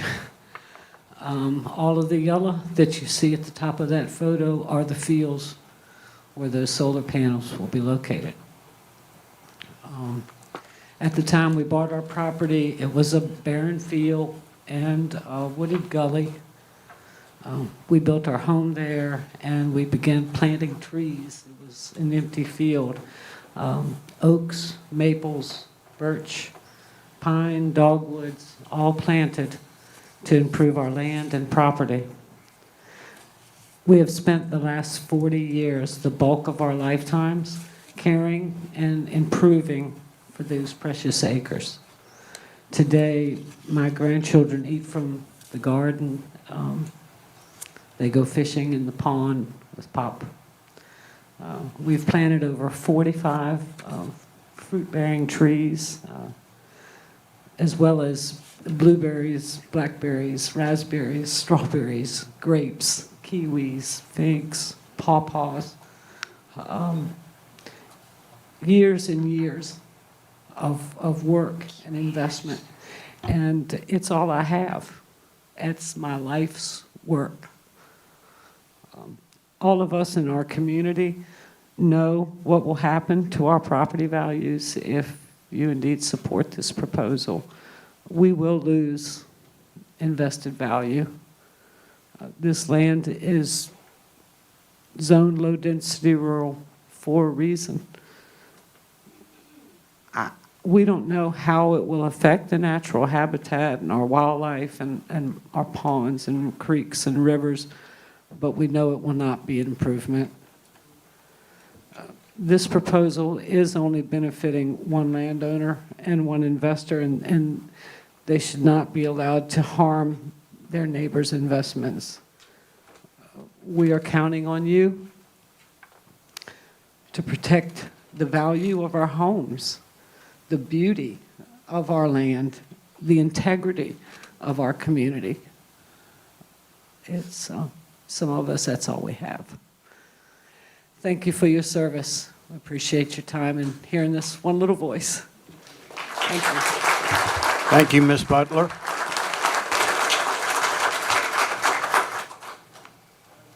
The next speaker is Ron Ritchie of Pine Top.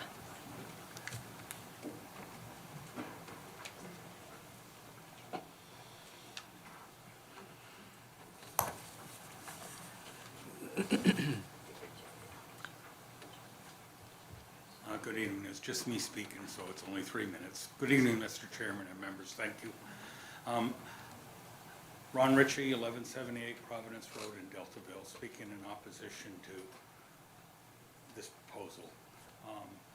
I'm not going to repeat a lot of what the people before me have said, but I think if you listen to them, the various speakers have pretty much refuted many or all of the claims made by the proponents of this project. I think they've also given you more than adequate reasons to deny the special exemption, and they've also given you adequate reason to support your Planning Commission's 8-0 decision that this does not meet the needs of the comprehensive plan. I wish everything could work out. It's a lot of money, and I've been in your situation. I was on a similar board before I moved to Virginia, and I know budgets are tight, and you do everything you can to get revenue and to keep your property taxes down. But this isn't the way. If you look at this thing over the 25 or 30 years of life of the project, it's about a little over $200,000 a year. So you kind of got to ask yourself, is it really worth destroying what you have in Middlesex County and really fundamentally changing the nature? So that's my 2 cents, and I thank you for listening to me. Thank you, Mr. Ritchie. Next public speaker is Allison Crittenton.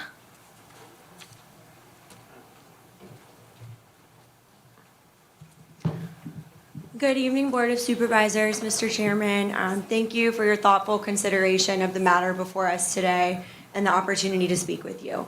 My name is Allison Crittenden, and I'm Tommy's daughter, and my brother and I will one day take on the responsibility to be the stewards of our family farm. My brother and I felt it was important for you all to hear from us throughout this process too. Unfortunately, a work commitment doesn't allow him to be here with us tonight, but I'm happy to share our joint message. While I reside in Washington, D.C. now, our family farm is home. Experiences from working on the farm and also seeing multiple generations of our family work this land instilled in my brother and me a strong work ethic and gave me a front row seat to the uncertainty that being involved in agriculture brings. Weather, input costs, market conditions, and government regulations add complexity and also force farmers to evolve their operations. Transitioning some of our acreage to solar is a logical way to maintain continuity of our land while also providing economic certainty for our family and the community. I've spent nearly a decade in Washington, D.C. working in various roles advocating for the interests of farmers, agriculture businesses, and rural communities. I've seen what happens when farms don't have a viable path forward, when families can't afford to continue and are forced to sell. Too often, that land is lost forever. My brother and I don't want to see that happen to our family's land. This solar project is a responsible, long-term solution that gives our family stability and gives us, the next generation, the opportunity to maintain a connection to this farm.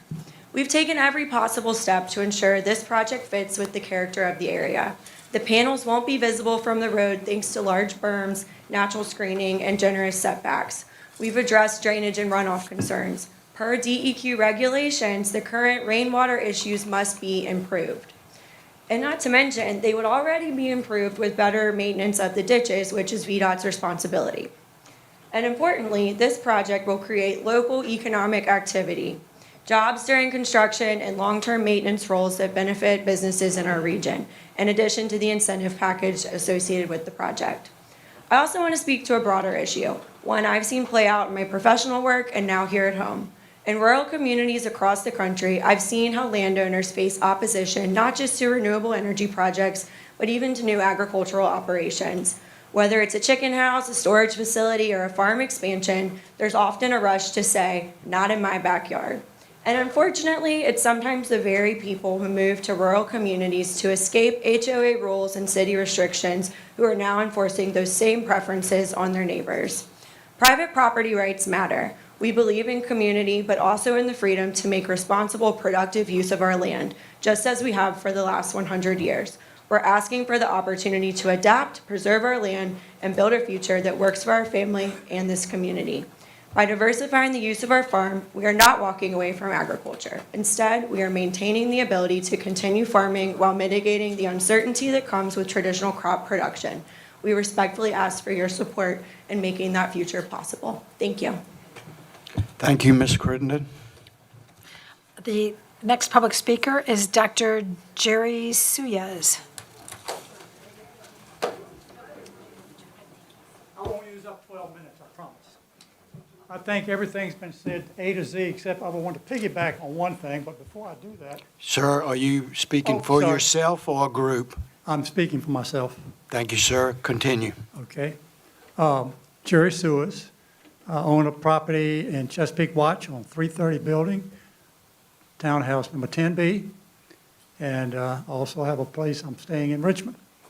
I did sell a property. I've been coming down here since I was a kid, and I lived at North End Plantation for over 20 years. I lived on Horse Point Road, and I've also lived on, still do have the place over in Chesapeake Watch. So my dad used to bring me down here to fish years and years ago. And I'll keep this short. But I want to piggyback on the gentleman who spoke from the community colleges. And I've been thinking about this because this is the fourth meeting I think I've been to. I think we've had 3 other meetings. The first meeting, we had 70-some people. The next meeting was like 150. And I think And the first meeting was at the library. And I do recall my friend over here, because Tommy is a friend of mine, and his brothers and sister, the whole family's been friends of mine, living so close together. But I told Tommy, why don't you take and do what I did across the road? I took 65 acres and I put them in conservation easement. It's easy to do. Take the money and go over to Middlesex. Go over to Matthews or Gloucester and find you a piece of wooded area that has no homes around it at all, and keep your piece of land here. Keep it farming. You don't have to farm it. You can lease it out. And you can make the money that way by doing the same project across the river, maybe. So anyway, and he didn't give anything. I don't think he gave much thought to that. But I was thinking, the decision you make tonight can be a piggyback of 20, 30, 40 years from now. This county could be a solar panel county for the same reason that my gentleman here from the community college made a point of, is that the farmers and their land, the farmer gets older, and if you start okaying projects like this, it's going to multiply. And another farm will do the same thing. The first thing you know, the whole county will be void of people, but it'll be solar panels. So just give this some thought. It'll be beyond, maybe 4 or 5 generations from now, we'll all be gone. But the county will turn into a solar panel county. I know that for a fact, and I believe that. I got my life, I bet on that. So thanks for giving me the time, and I hope you all make a good decision. Thank you, Dr. Seward. Ms. Riccardi? Thank you. The next public speaker is Raynell Smith of Middlesex Pine Top.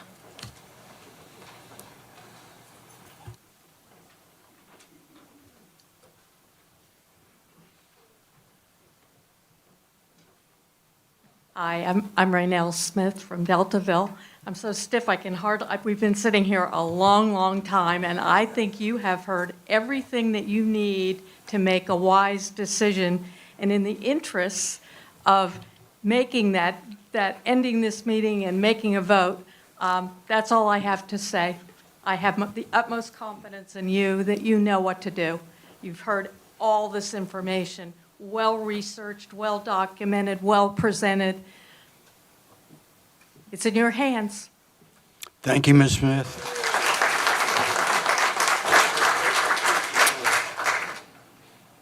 Mr. Harris, my last public speaker that's Say signed that up. again? My last public speaker is Mr. Robert Leibowitz of Hartfield. Before I start, will we take 1 minute and let everybody stand up and get a little blood in their lower? Please, 1 minute. Sir, we're going to do that after, if you're the last speaker, after I that. speak only for myself. Thank you, sir. My name is Robert Leibowitz. I'm a landowner and a homeowner here in Middlesex since 2001. My wife and I live on Wilton Creek Road. Before retiring and moving to Middlesex, I worked for the Board of Governors of the Federal Reserve System in Washington, D.C. I currently teach as an adjunct professor of business courses at Rappahannock Community College. I'm about the numbers, so I'm gonna pick on you, and I apologize. Yeah, well, it's been done before, I'm sure. But here's the deal. If we got the 5 million or 4 million or whatever it is up front, I'd have a very different opinion. But paid out over 10, 20, or 30 years, the true value of that money is significantly reduced. That having been said, the next thing that we need to talk about is in that section 3.4 of the siting agreement, they call for voluntary payments. You discussed it as payments. You never said the word voluntary. On the screen, it said payments, not voluntary. So my point is, are we really going to get it? Will it happen? Will it happen over 30 years? Will people get the owners of this contract downstream, whoever that is, will they say, I've had it. I don't have enough money. The laws have changed and legislators change. What happens if green energy is no longer in vogue? Thank you very much for your time. Thank you, Mr. Leibowitz. Just wait, yes.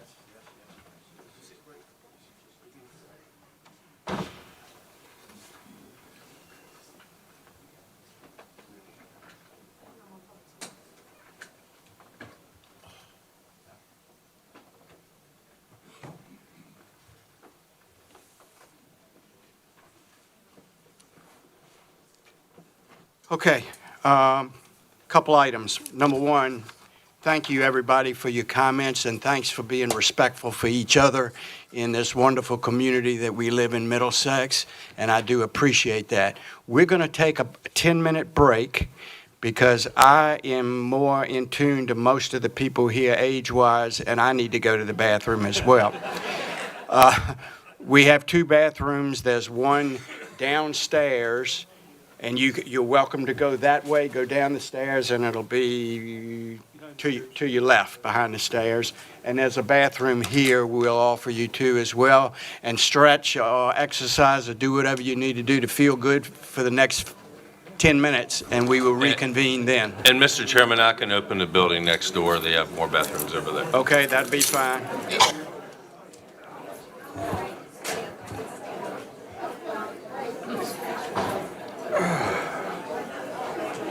How you doing? Nice to see you.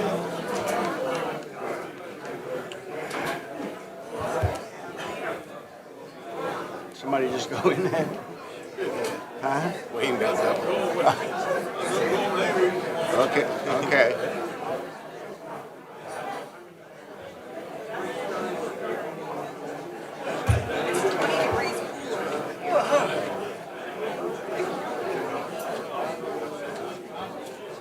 Oh, dang.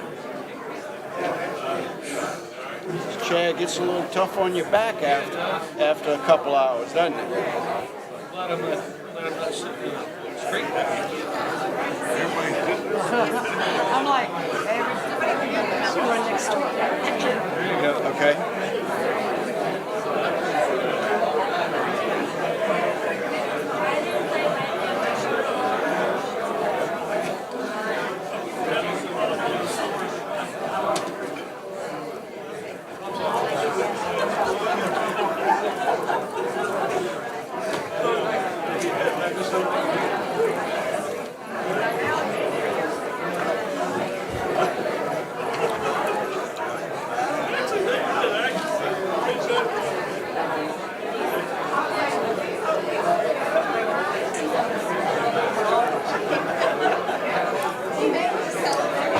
I'll be 100 pounds better.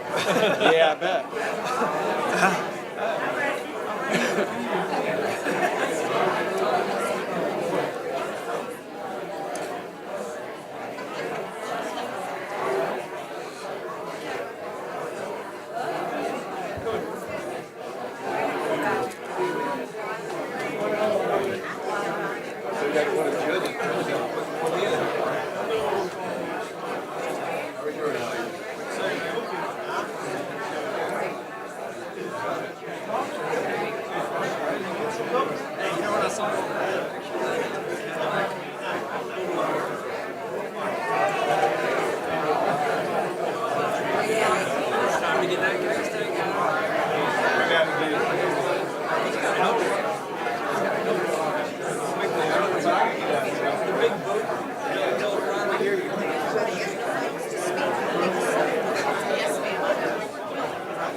Kind of surprised at how many people from Deltaville I don't know. Yeah, I know about half of them. when I went to the meeting they had at the museum. I told somebody the same thing. I told a long-term resident, Stephen Blue, I said, do you know most of these people? And he said the same thing. No, I don't know a lot of them that are here. It's funny, it's a hook one right there. It's funny because I just saw two of the people that go to church with every Sunday, and they were on opposite sides, but they were just talking to each other. So, well, that's a good thing. Yeah. Neither one of them talk to me. Yeah, but they're in line though. Yeah, I'll get in line.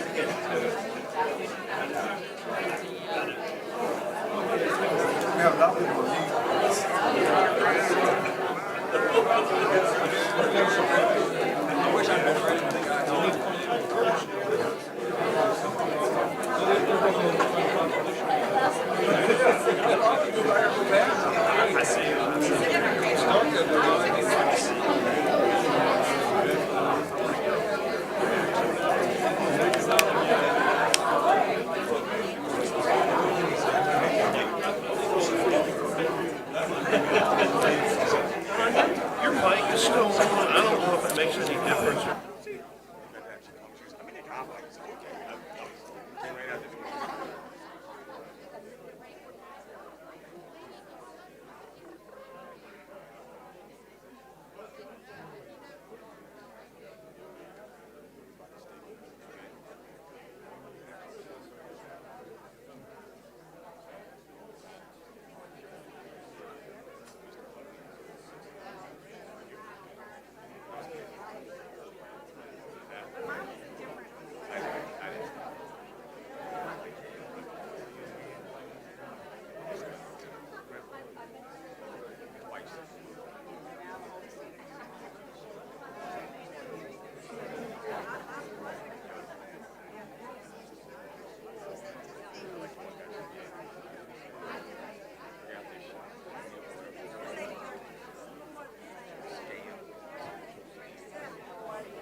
Oh, I see her.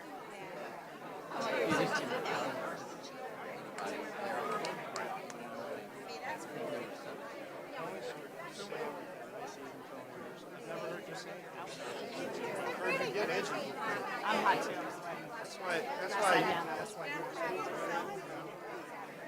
hate presenting, I hope I got the message across. I don't know what you're saying.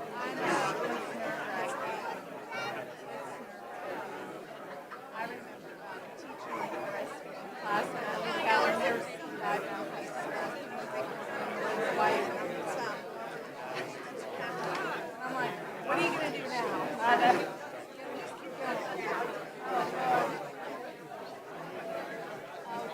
How are the Woods doing?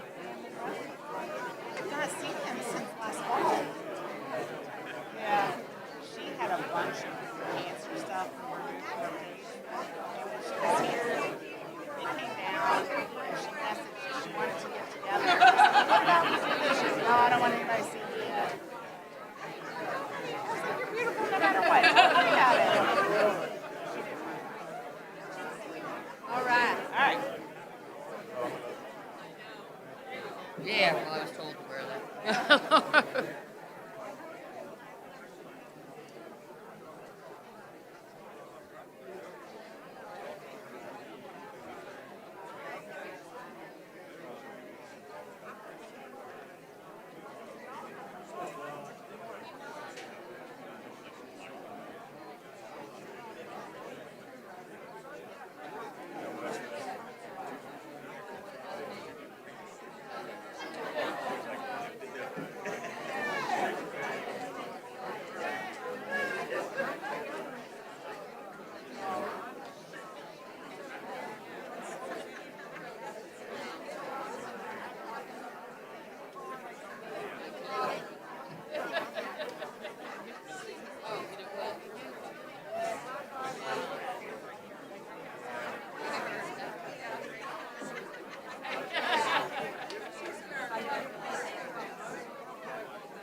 Please find a seat.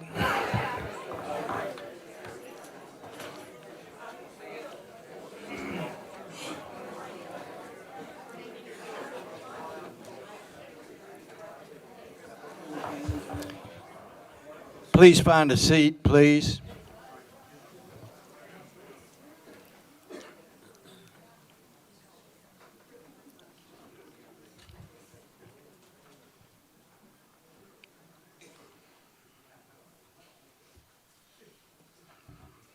Is there anyone else that would like to speak tonight? We're still in the public hearing.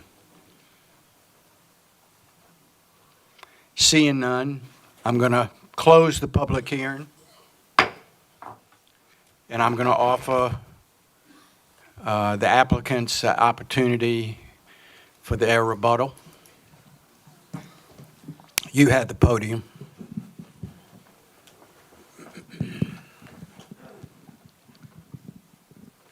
Thank you, Mr. Chairman, members of the board. It's been a long evening. I apologize for burdening you with a few more words. I'll be brief.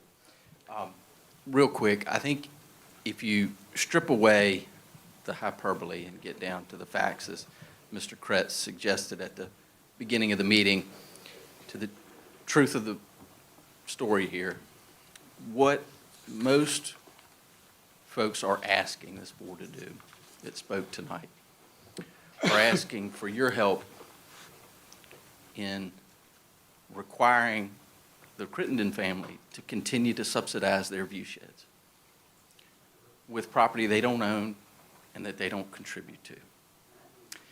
And the Crittenden family and KDC Solar has done throughout this project just the opposite, stark contrast.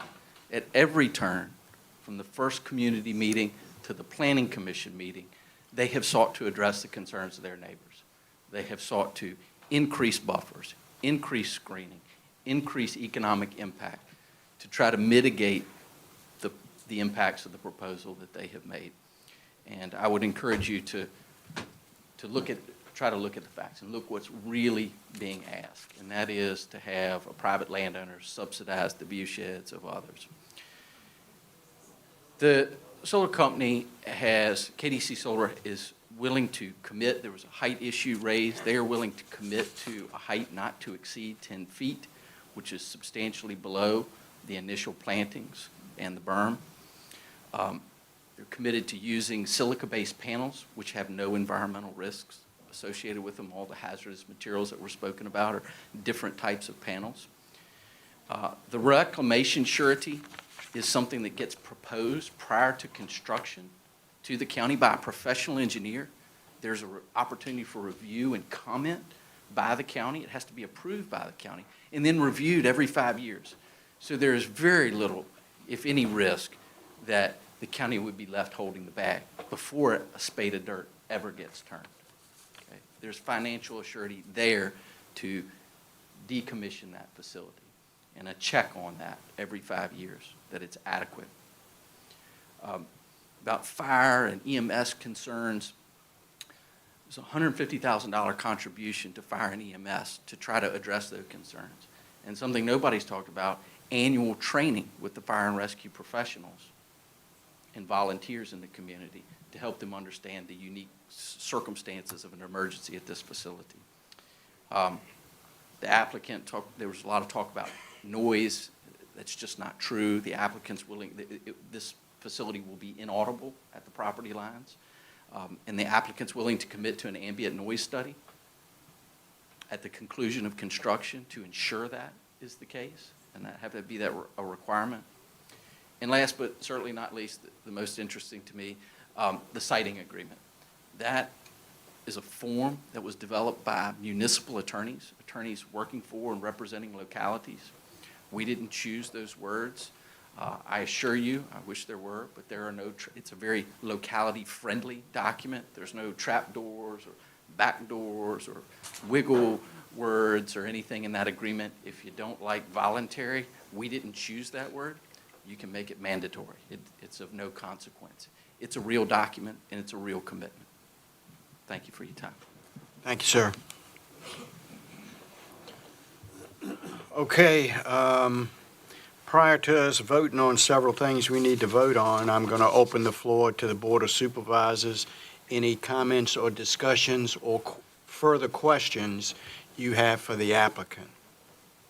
Mr. Jesse?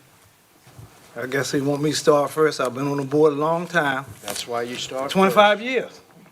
And I can tell you, I've seen it both ways. I'm gonna just let you know. I've seen it when Planning Commission voted for something and we voted against it. And I've seen it both ways in different scenarios all over the years. I've seen crowds like this, bigger crowds, you know.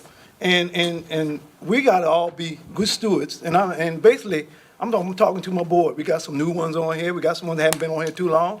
And, you know, we got to be good stewards of properties, but also we got to look down toward the road. Now, I'm just going to look from my eyes, from my vision, where I look at it, from where I'm sitting, elected official. I'm just looking at over $29 million that we sent water from Saluda all the way down to Stove Point and Stingray Point. All right, I'm just telling you things that's happening in the Pine Top District, okay? $500,000 for the rescue squad because we had a a hybrid rescue squad down there, and by it being hybrid, you have volunteer, which we're great for the volunteer, but one of these days, think about this. It's not gonna be volunteer. I'm a volunteer firefighter. I've been doing that for 40 years, get up at night and, helping the tax base here. But one of these days, it's not gonna be there. Just think about that. And right now, we're subsidizing that for the fire department down there, the rescue squad down there. But I also look at walking past that's going in the Pine Top district. And I'm just letting you know, walking past with VDOT and all that, but county's on the hook for 500,000. Now, I'm blessed for a lot of you here, and I want to thank you for all the emails that I got, saying no's, and some of them were cordially good, some of them were forceful, phone calls the same way. But that you get your emotions up, and I understand. But you gotta look, as me being up at the end of the county, I'm looking at every facet of the county. I gotta look at everything. And in certain situations, you just look at one little way, but we gotta look at everything. And I also would like to say, okay, population of 2,500, and we got around 400 people. And you think about that, you do the ratio. I'm not even gonna do the ratio, but we all got to get along together. Now, I know you may not like what I'm going to say, but I look at also rights of a farm. And I sit back and look at it. A lot of people got 2 homes in different areas. They come here, and that farm was there for a lot of you who moved here. And now we got an owner here, the Crittenden family, been here for 3 or 4 generations. And he just want to diversify his farm a little bit, put berms up, and then DEQ's want to look at the runoff, because I can tell you right now, farmers, right now, it gave a prime example of when you have an abnormal rain, it's going to flood. It's going to flood. And then VDOT got to come through, clean the ditches out. And why I'm saying that, I live up the county on 17 near Micklebury Hill. We had an abnormal rain, and it's a two-way highway. Think about this. That covered hole down in the middle of that bottom, so much rain, leaves and everything covered that hole up, and water came up to the, or as you say, rumble strips of the passing side on 17. So, you're going to have abnormal rain, but I can tell you, with putting berms up that can contain it, DEQ going to look at all that, about erosion and all that stuff. That's going to happen, people. We got to realize that that's going to happen. And a lot of times people don't talk about farmers. I want my farmers here, no doubt about it. We want farmers, and we got to realize that don't mean if we okay that it's going to be all over the county. People have a vision that this is going to be all over the county. No. It's up to us at the end of the day. You may not agree with it, but I'm just letting you know.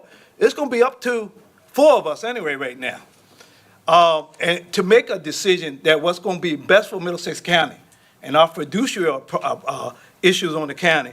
And I'm just giving you some numbers right now. But I would rather see a farmer keep farming outside, and he has over 100 some acres, and he's going to do 77, but he can continuously farming, and then 30 years, think about this, 30 years from now, you won't have a lot of homes that the county have to service. Fire, rescue, and health, safety, and public welfare. Think about that. And I rather would see a farmer contain his farm and for generations, his grandkids and their grandkids. Because you got to think about it. One of these days, you're going to have homes everywhere. Homes got to be serviced. And if I was on North End Road, which I'm not down there, I would rather have that there, because I know with the next 20, 25, 30 years, you won't have all the traffic, we won't have to service all that, and we have a lot of wealthy people that come to the county, and I appreciate your wealthy, and I like that. I like that. It's not an impact on the schools, but we also got to, and I hear a lot of stuff talking back. I was very courtesy to you. Please be courtesy to me. Because I don't want you to agree what I'm saying, because I've got to talk to this board and you hear me. and I'm talking, but I'm being cordial. So I want you to be respectful. I know you don't agree with what I have to say, and I know we have a whole room of people that don't agree with what we say. But I go by experience and in family rights. Because you got to understand, he can still keep his farm there, and you won't have a bunch of homes in 20 years. You know that will grow up. You won't have an impact of a lot of homes there, and you can shake your head, say no all you want to. But I'm just telling you my point of view. And we as county representatives, elected county officials, think about this. We have to make a lot of tough decisions. You're not in our situation. And we got to make a lot of tough decisions. It's not easy. It's not going to be easy, and you got to realize that. And if you think you're going to please everybody and think everybody going to agree with what you got to say, you're mismistaken, because I'm going to tell you, even if you got a wife, y'all not going to agree on everything. But I'm just letting you know, we still got to be respectful to each other in whichever way this goes. But I know fiduciary of the county, we don't, everybody doesn't have two homes, and then a lot of them don't want your tax rate to keep going up. I know up my end of the county, in the Jamaica district, we don't have all these wealthy people want to try to go to the water, but we have it down here. And then a lot of areas, we don't have that. But, and I'm not saying nothing's wrong with that, but I'm just saying, I got to look at everything. I can't look at just one thing. And that's what I got to look at. And it's going to be up to this board right here to decide which way we want to go. And I'm going to let some other board members speak, and we may talk back and forth, but I'm just letting you know where I stand at.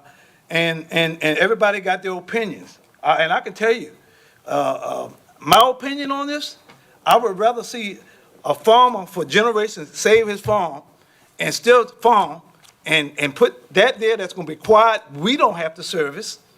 And then again, you won't have a bunch of homes there with solar panels on them, because I drove down North End Road, saw solar panels there. And you can look all around the county. We got solar panels at schools. Think about that. We got solar panels at schools, both our schools.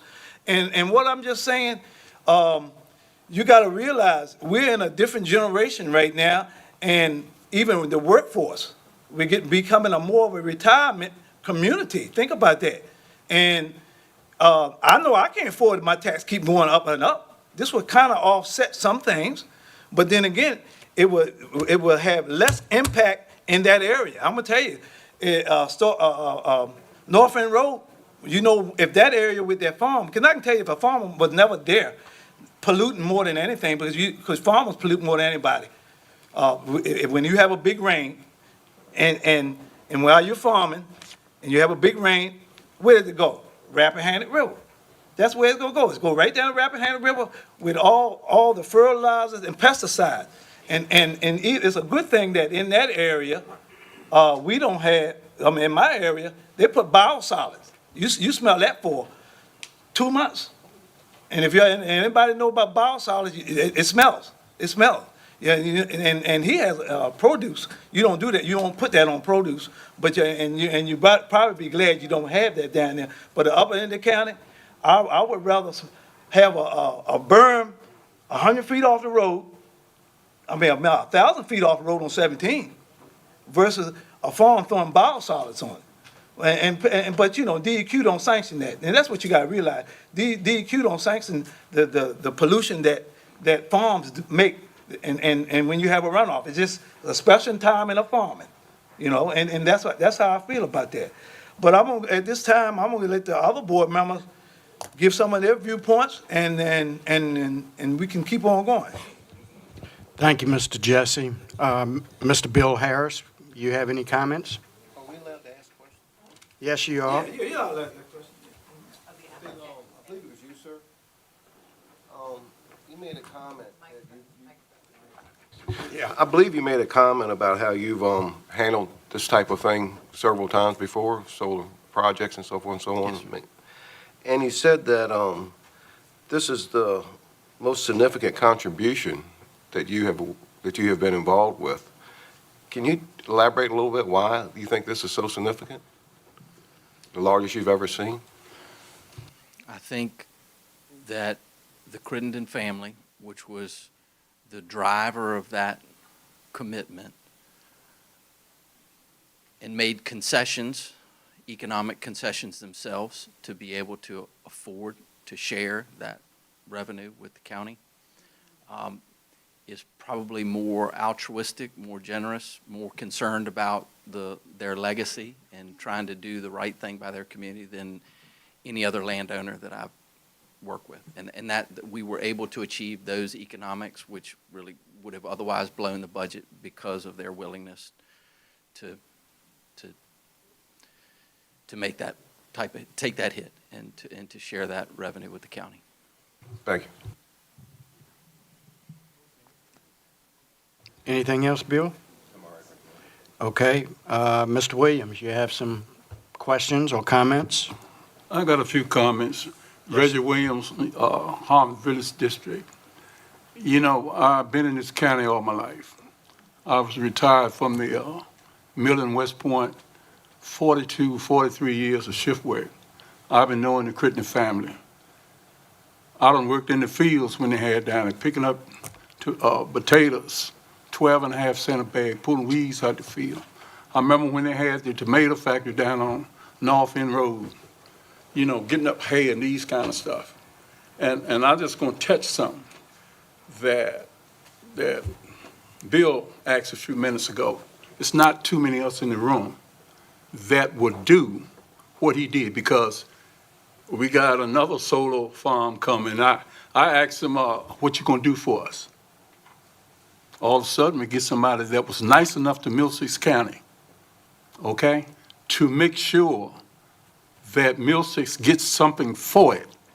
Now let's look at something else different altogether. Y'all came here because of us, okay? No other reason why you want to like it. Let me make it very clear. People like me and on this board have been here probably over 200-some years.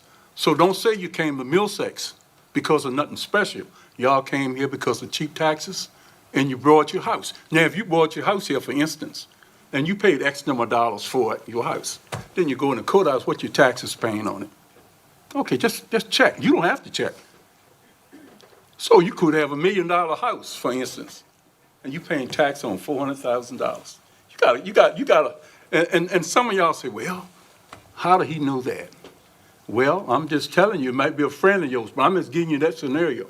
All right, now let's think about the solar farm. I was walking when they had the pandemic, and I was walking with the Braves up here around the track.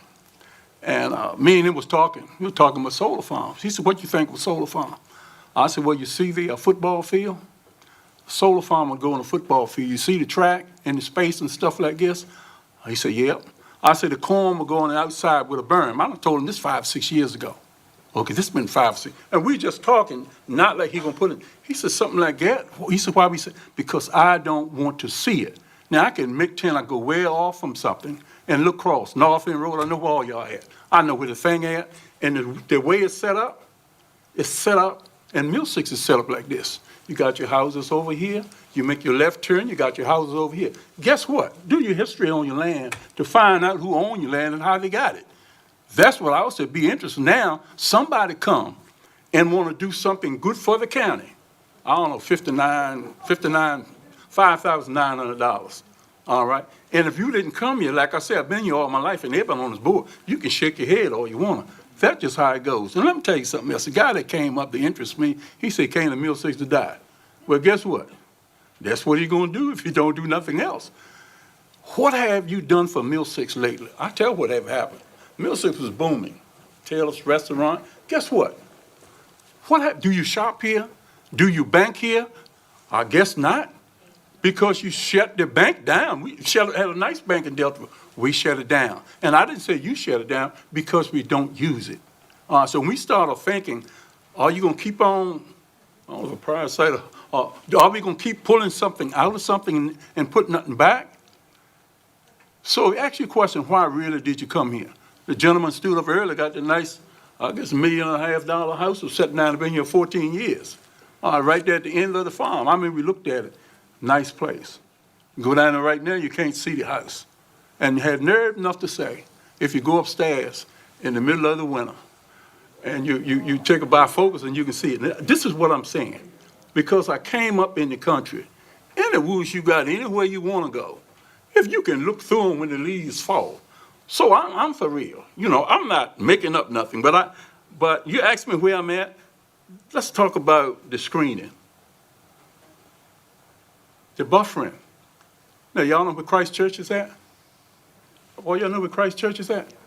Yep. Well, do you know that when they ran the dual lane highway down there, the gentleman that owned it put a buffer on the left-hand side, a berm on the left-hand side, and it got scrubby on the right side? I guarantee you can't see it right by Christ Church School. Are we looking at the buffering? Now, somebody come along and say, is it going to grow right now? Well, we might could do, you know, get the tree guys to put holly and stuff on the top so you can't see it. But if you look hard enough, you can see it anyway. You can see anything you want to see. Ours is imaginary. But if we want a good project and stuff like this here that can give revenue for the county, and it's hard for you to do it. Now, we want to talk about at other places, but guess what?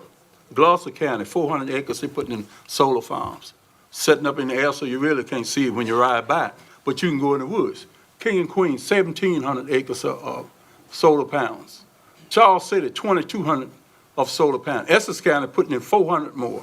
Now, we can take care of our own. And I always say, you're looking east, looking west.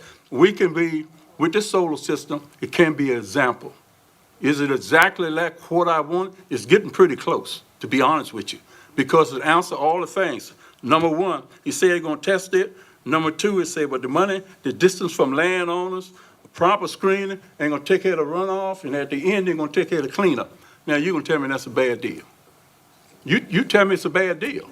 You know, and we didn't, like Brother Jesse said, he said 29. It's $35 million to take you water right down in Deltaville.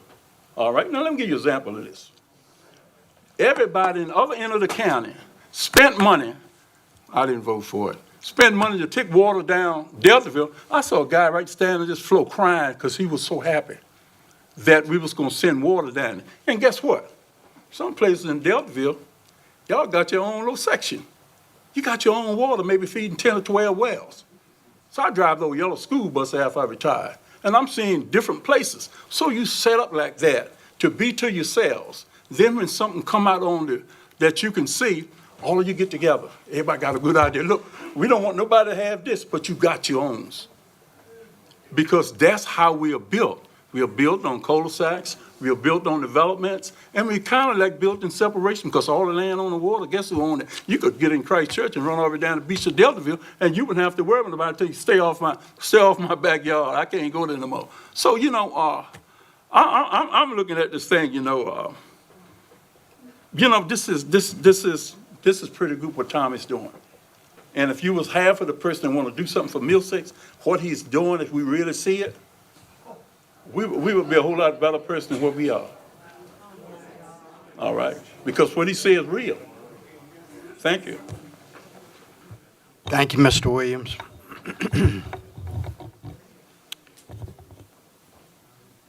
It's not an easy decision that we make.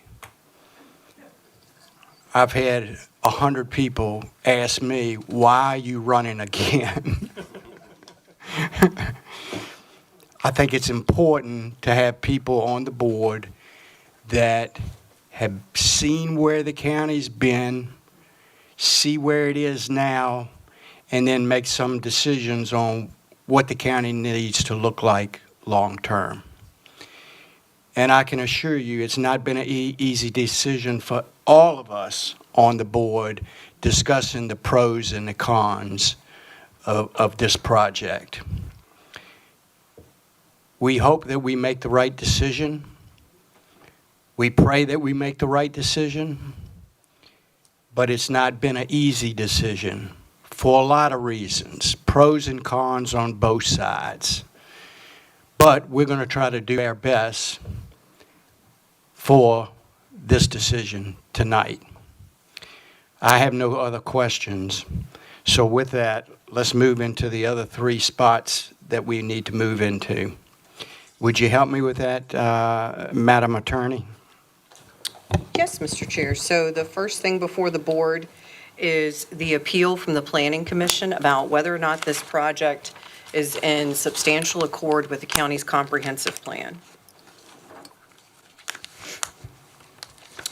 Okay, is there a motion to be made? All right. I'll make the motion, Mr. Chair. I move to find that the special exception 2025-01 is substantial according to the county comprehensive plan and reverse the planning commission decision made on April the 10th, 2025. My reason is because the special exception goal outlined the comprehensive plan and is also satisfied the objective of the population that expands the county infrastructures of development and sustainable, clean industry. That's my motion. Are we in compliance with that motion? Yes, sir. You just need a second. Yes, sir. But he's made a proper first motion. Okay, there'd be a second. Second. Motion is made that we are in compliance with the comprehensive plan, and Mr. Jesse has made the motion and seconded by Mr. Williams. Any further discussion? Roll call. Mr. Bill Harris. No. Mr. Crittenden, do I No, let him pass, or how do we do that? No, just call You have Mr. to call his name. Okay, yeah. Mr. Crittenden? Abstain. Mr. Jesse? Yes. Mr. Williams? Yes. Mr. Don Harris? No.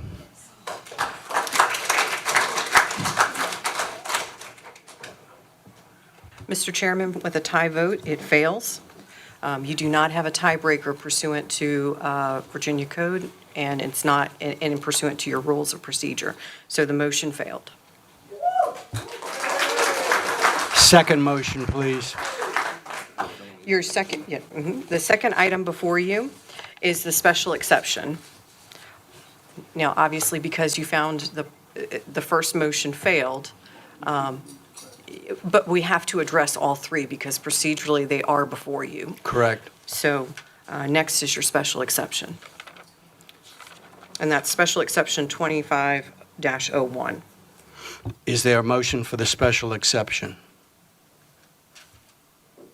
I make a motion for the special exception 2025-01. And your motion is to approve or To deny? approve. Or deny? To approve the motion. I'll second it. Motion made by Mr. Williams, seconded by Mr. Jesse. Roll call. Mr. Crittenden? Abstain. Mr. Jesse? Yes. Mr. Williams? Yes. Mr. Bill Harris? No. Mr. Don Harris? No.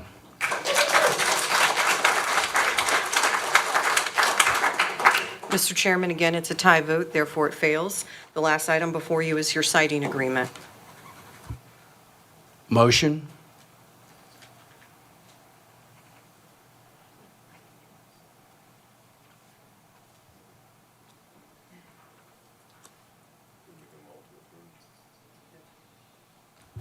Motion to approve the signing agreement?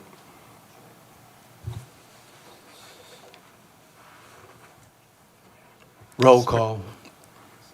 I'm sorry, second. Second. It's late in the day. Motion made by Mr. Bill Harris, second made by Mr. Williams. Roll call. Mr. Jesse? Yes. Mr. Williams? Yes. Mr. Bill Harris? No. Mr. Crittenden? Abstain. Mr. Don Harris? No.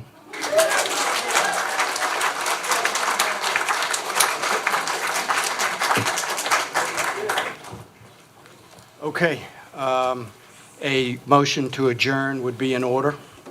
I so move. So moved by Mr. Jesse, Second. second by Mr. Bill Harris. Roll call. Mr. Williams? Yes. Mr. Bill Harris? Yes. Mr. Crittenden? Yes. Mr. Jesse? Mr. Don Harris?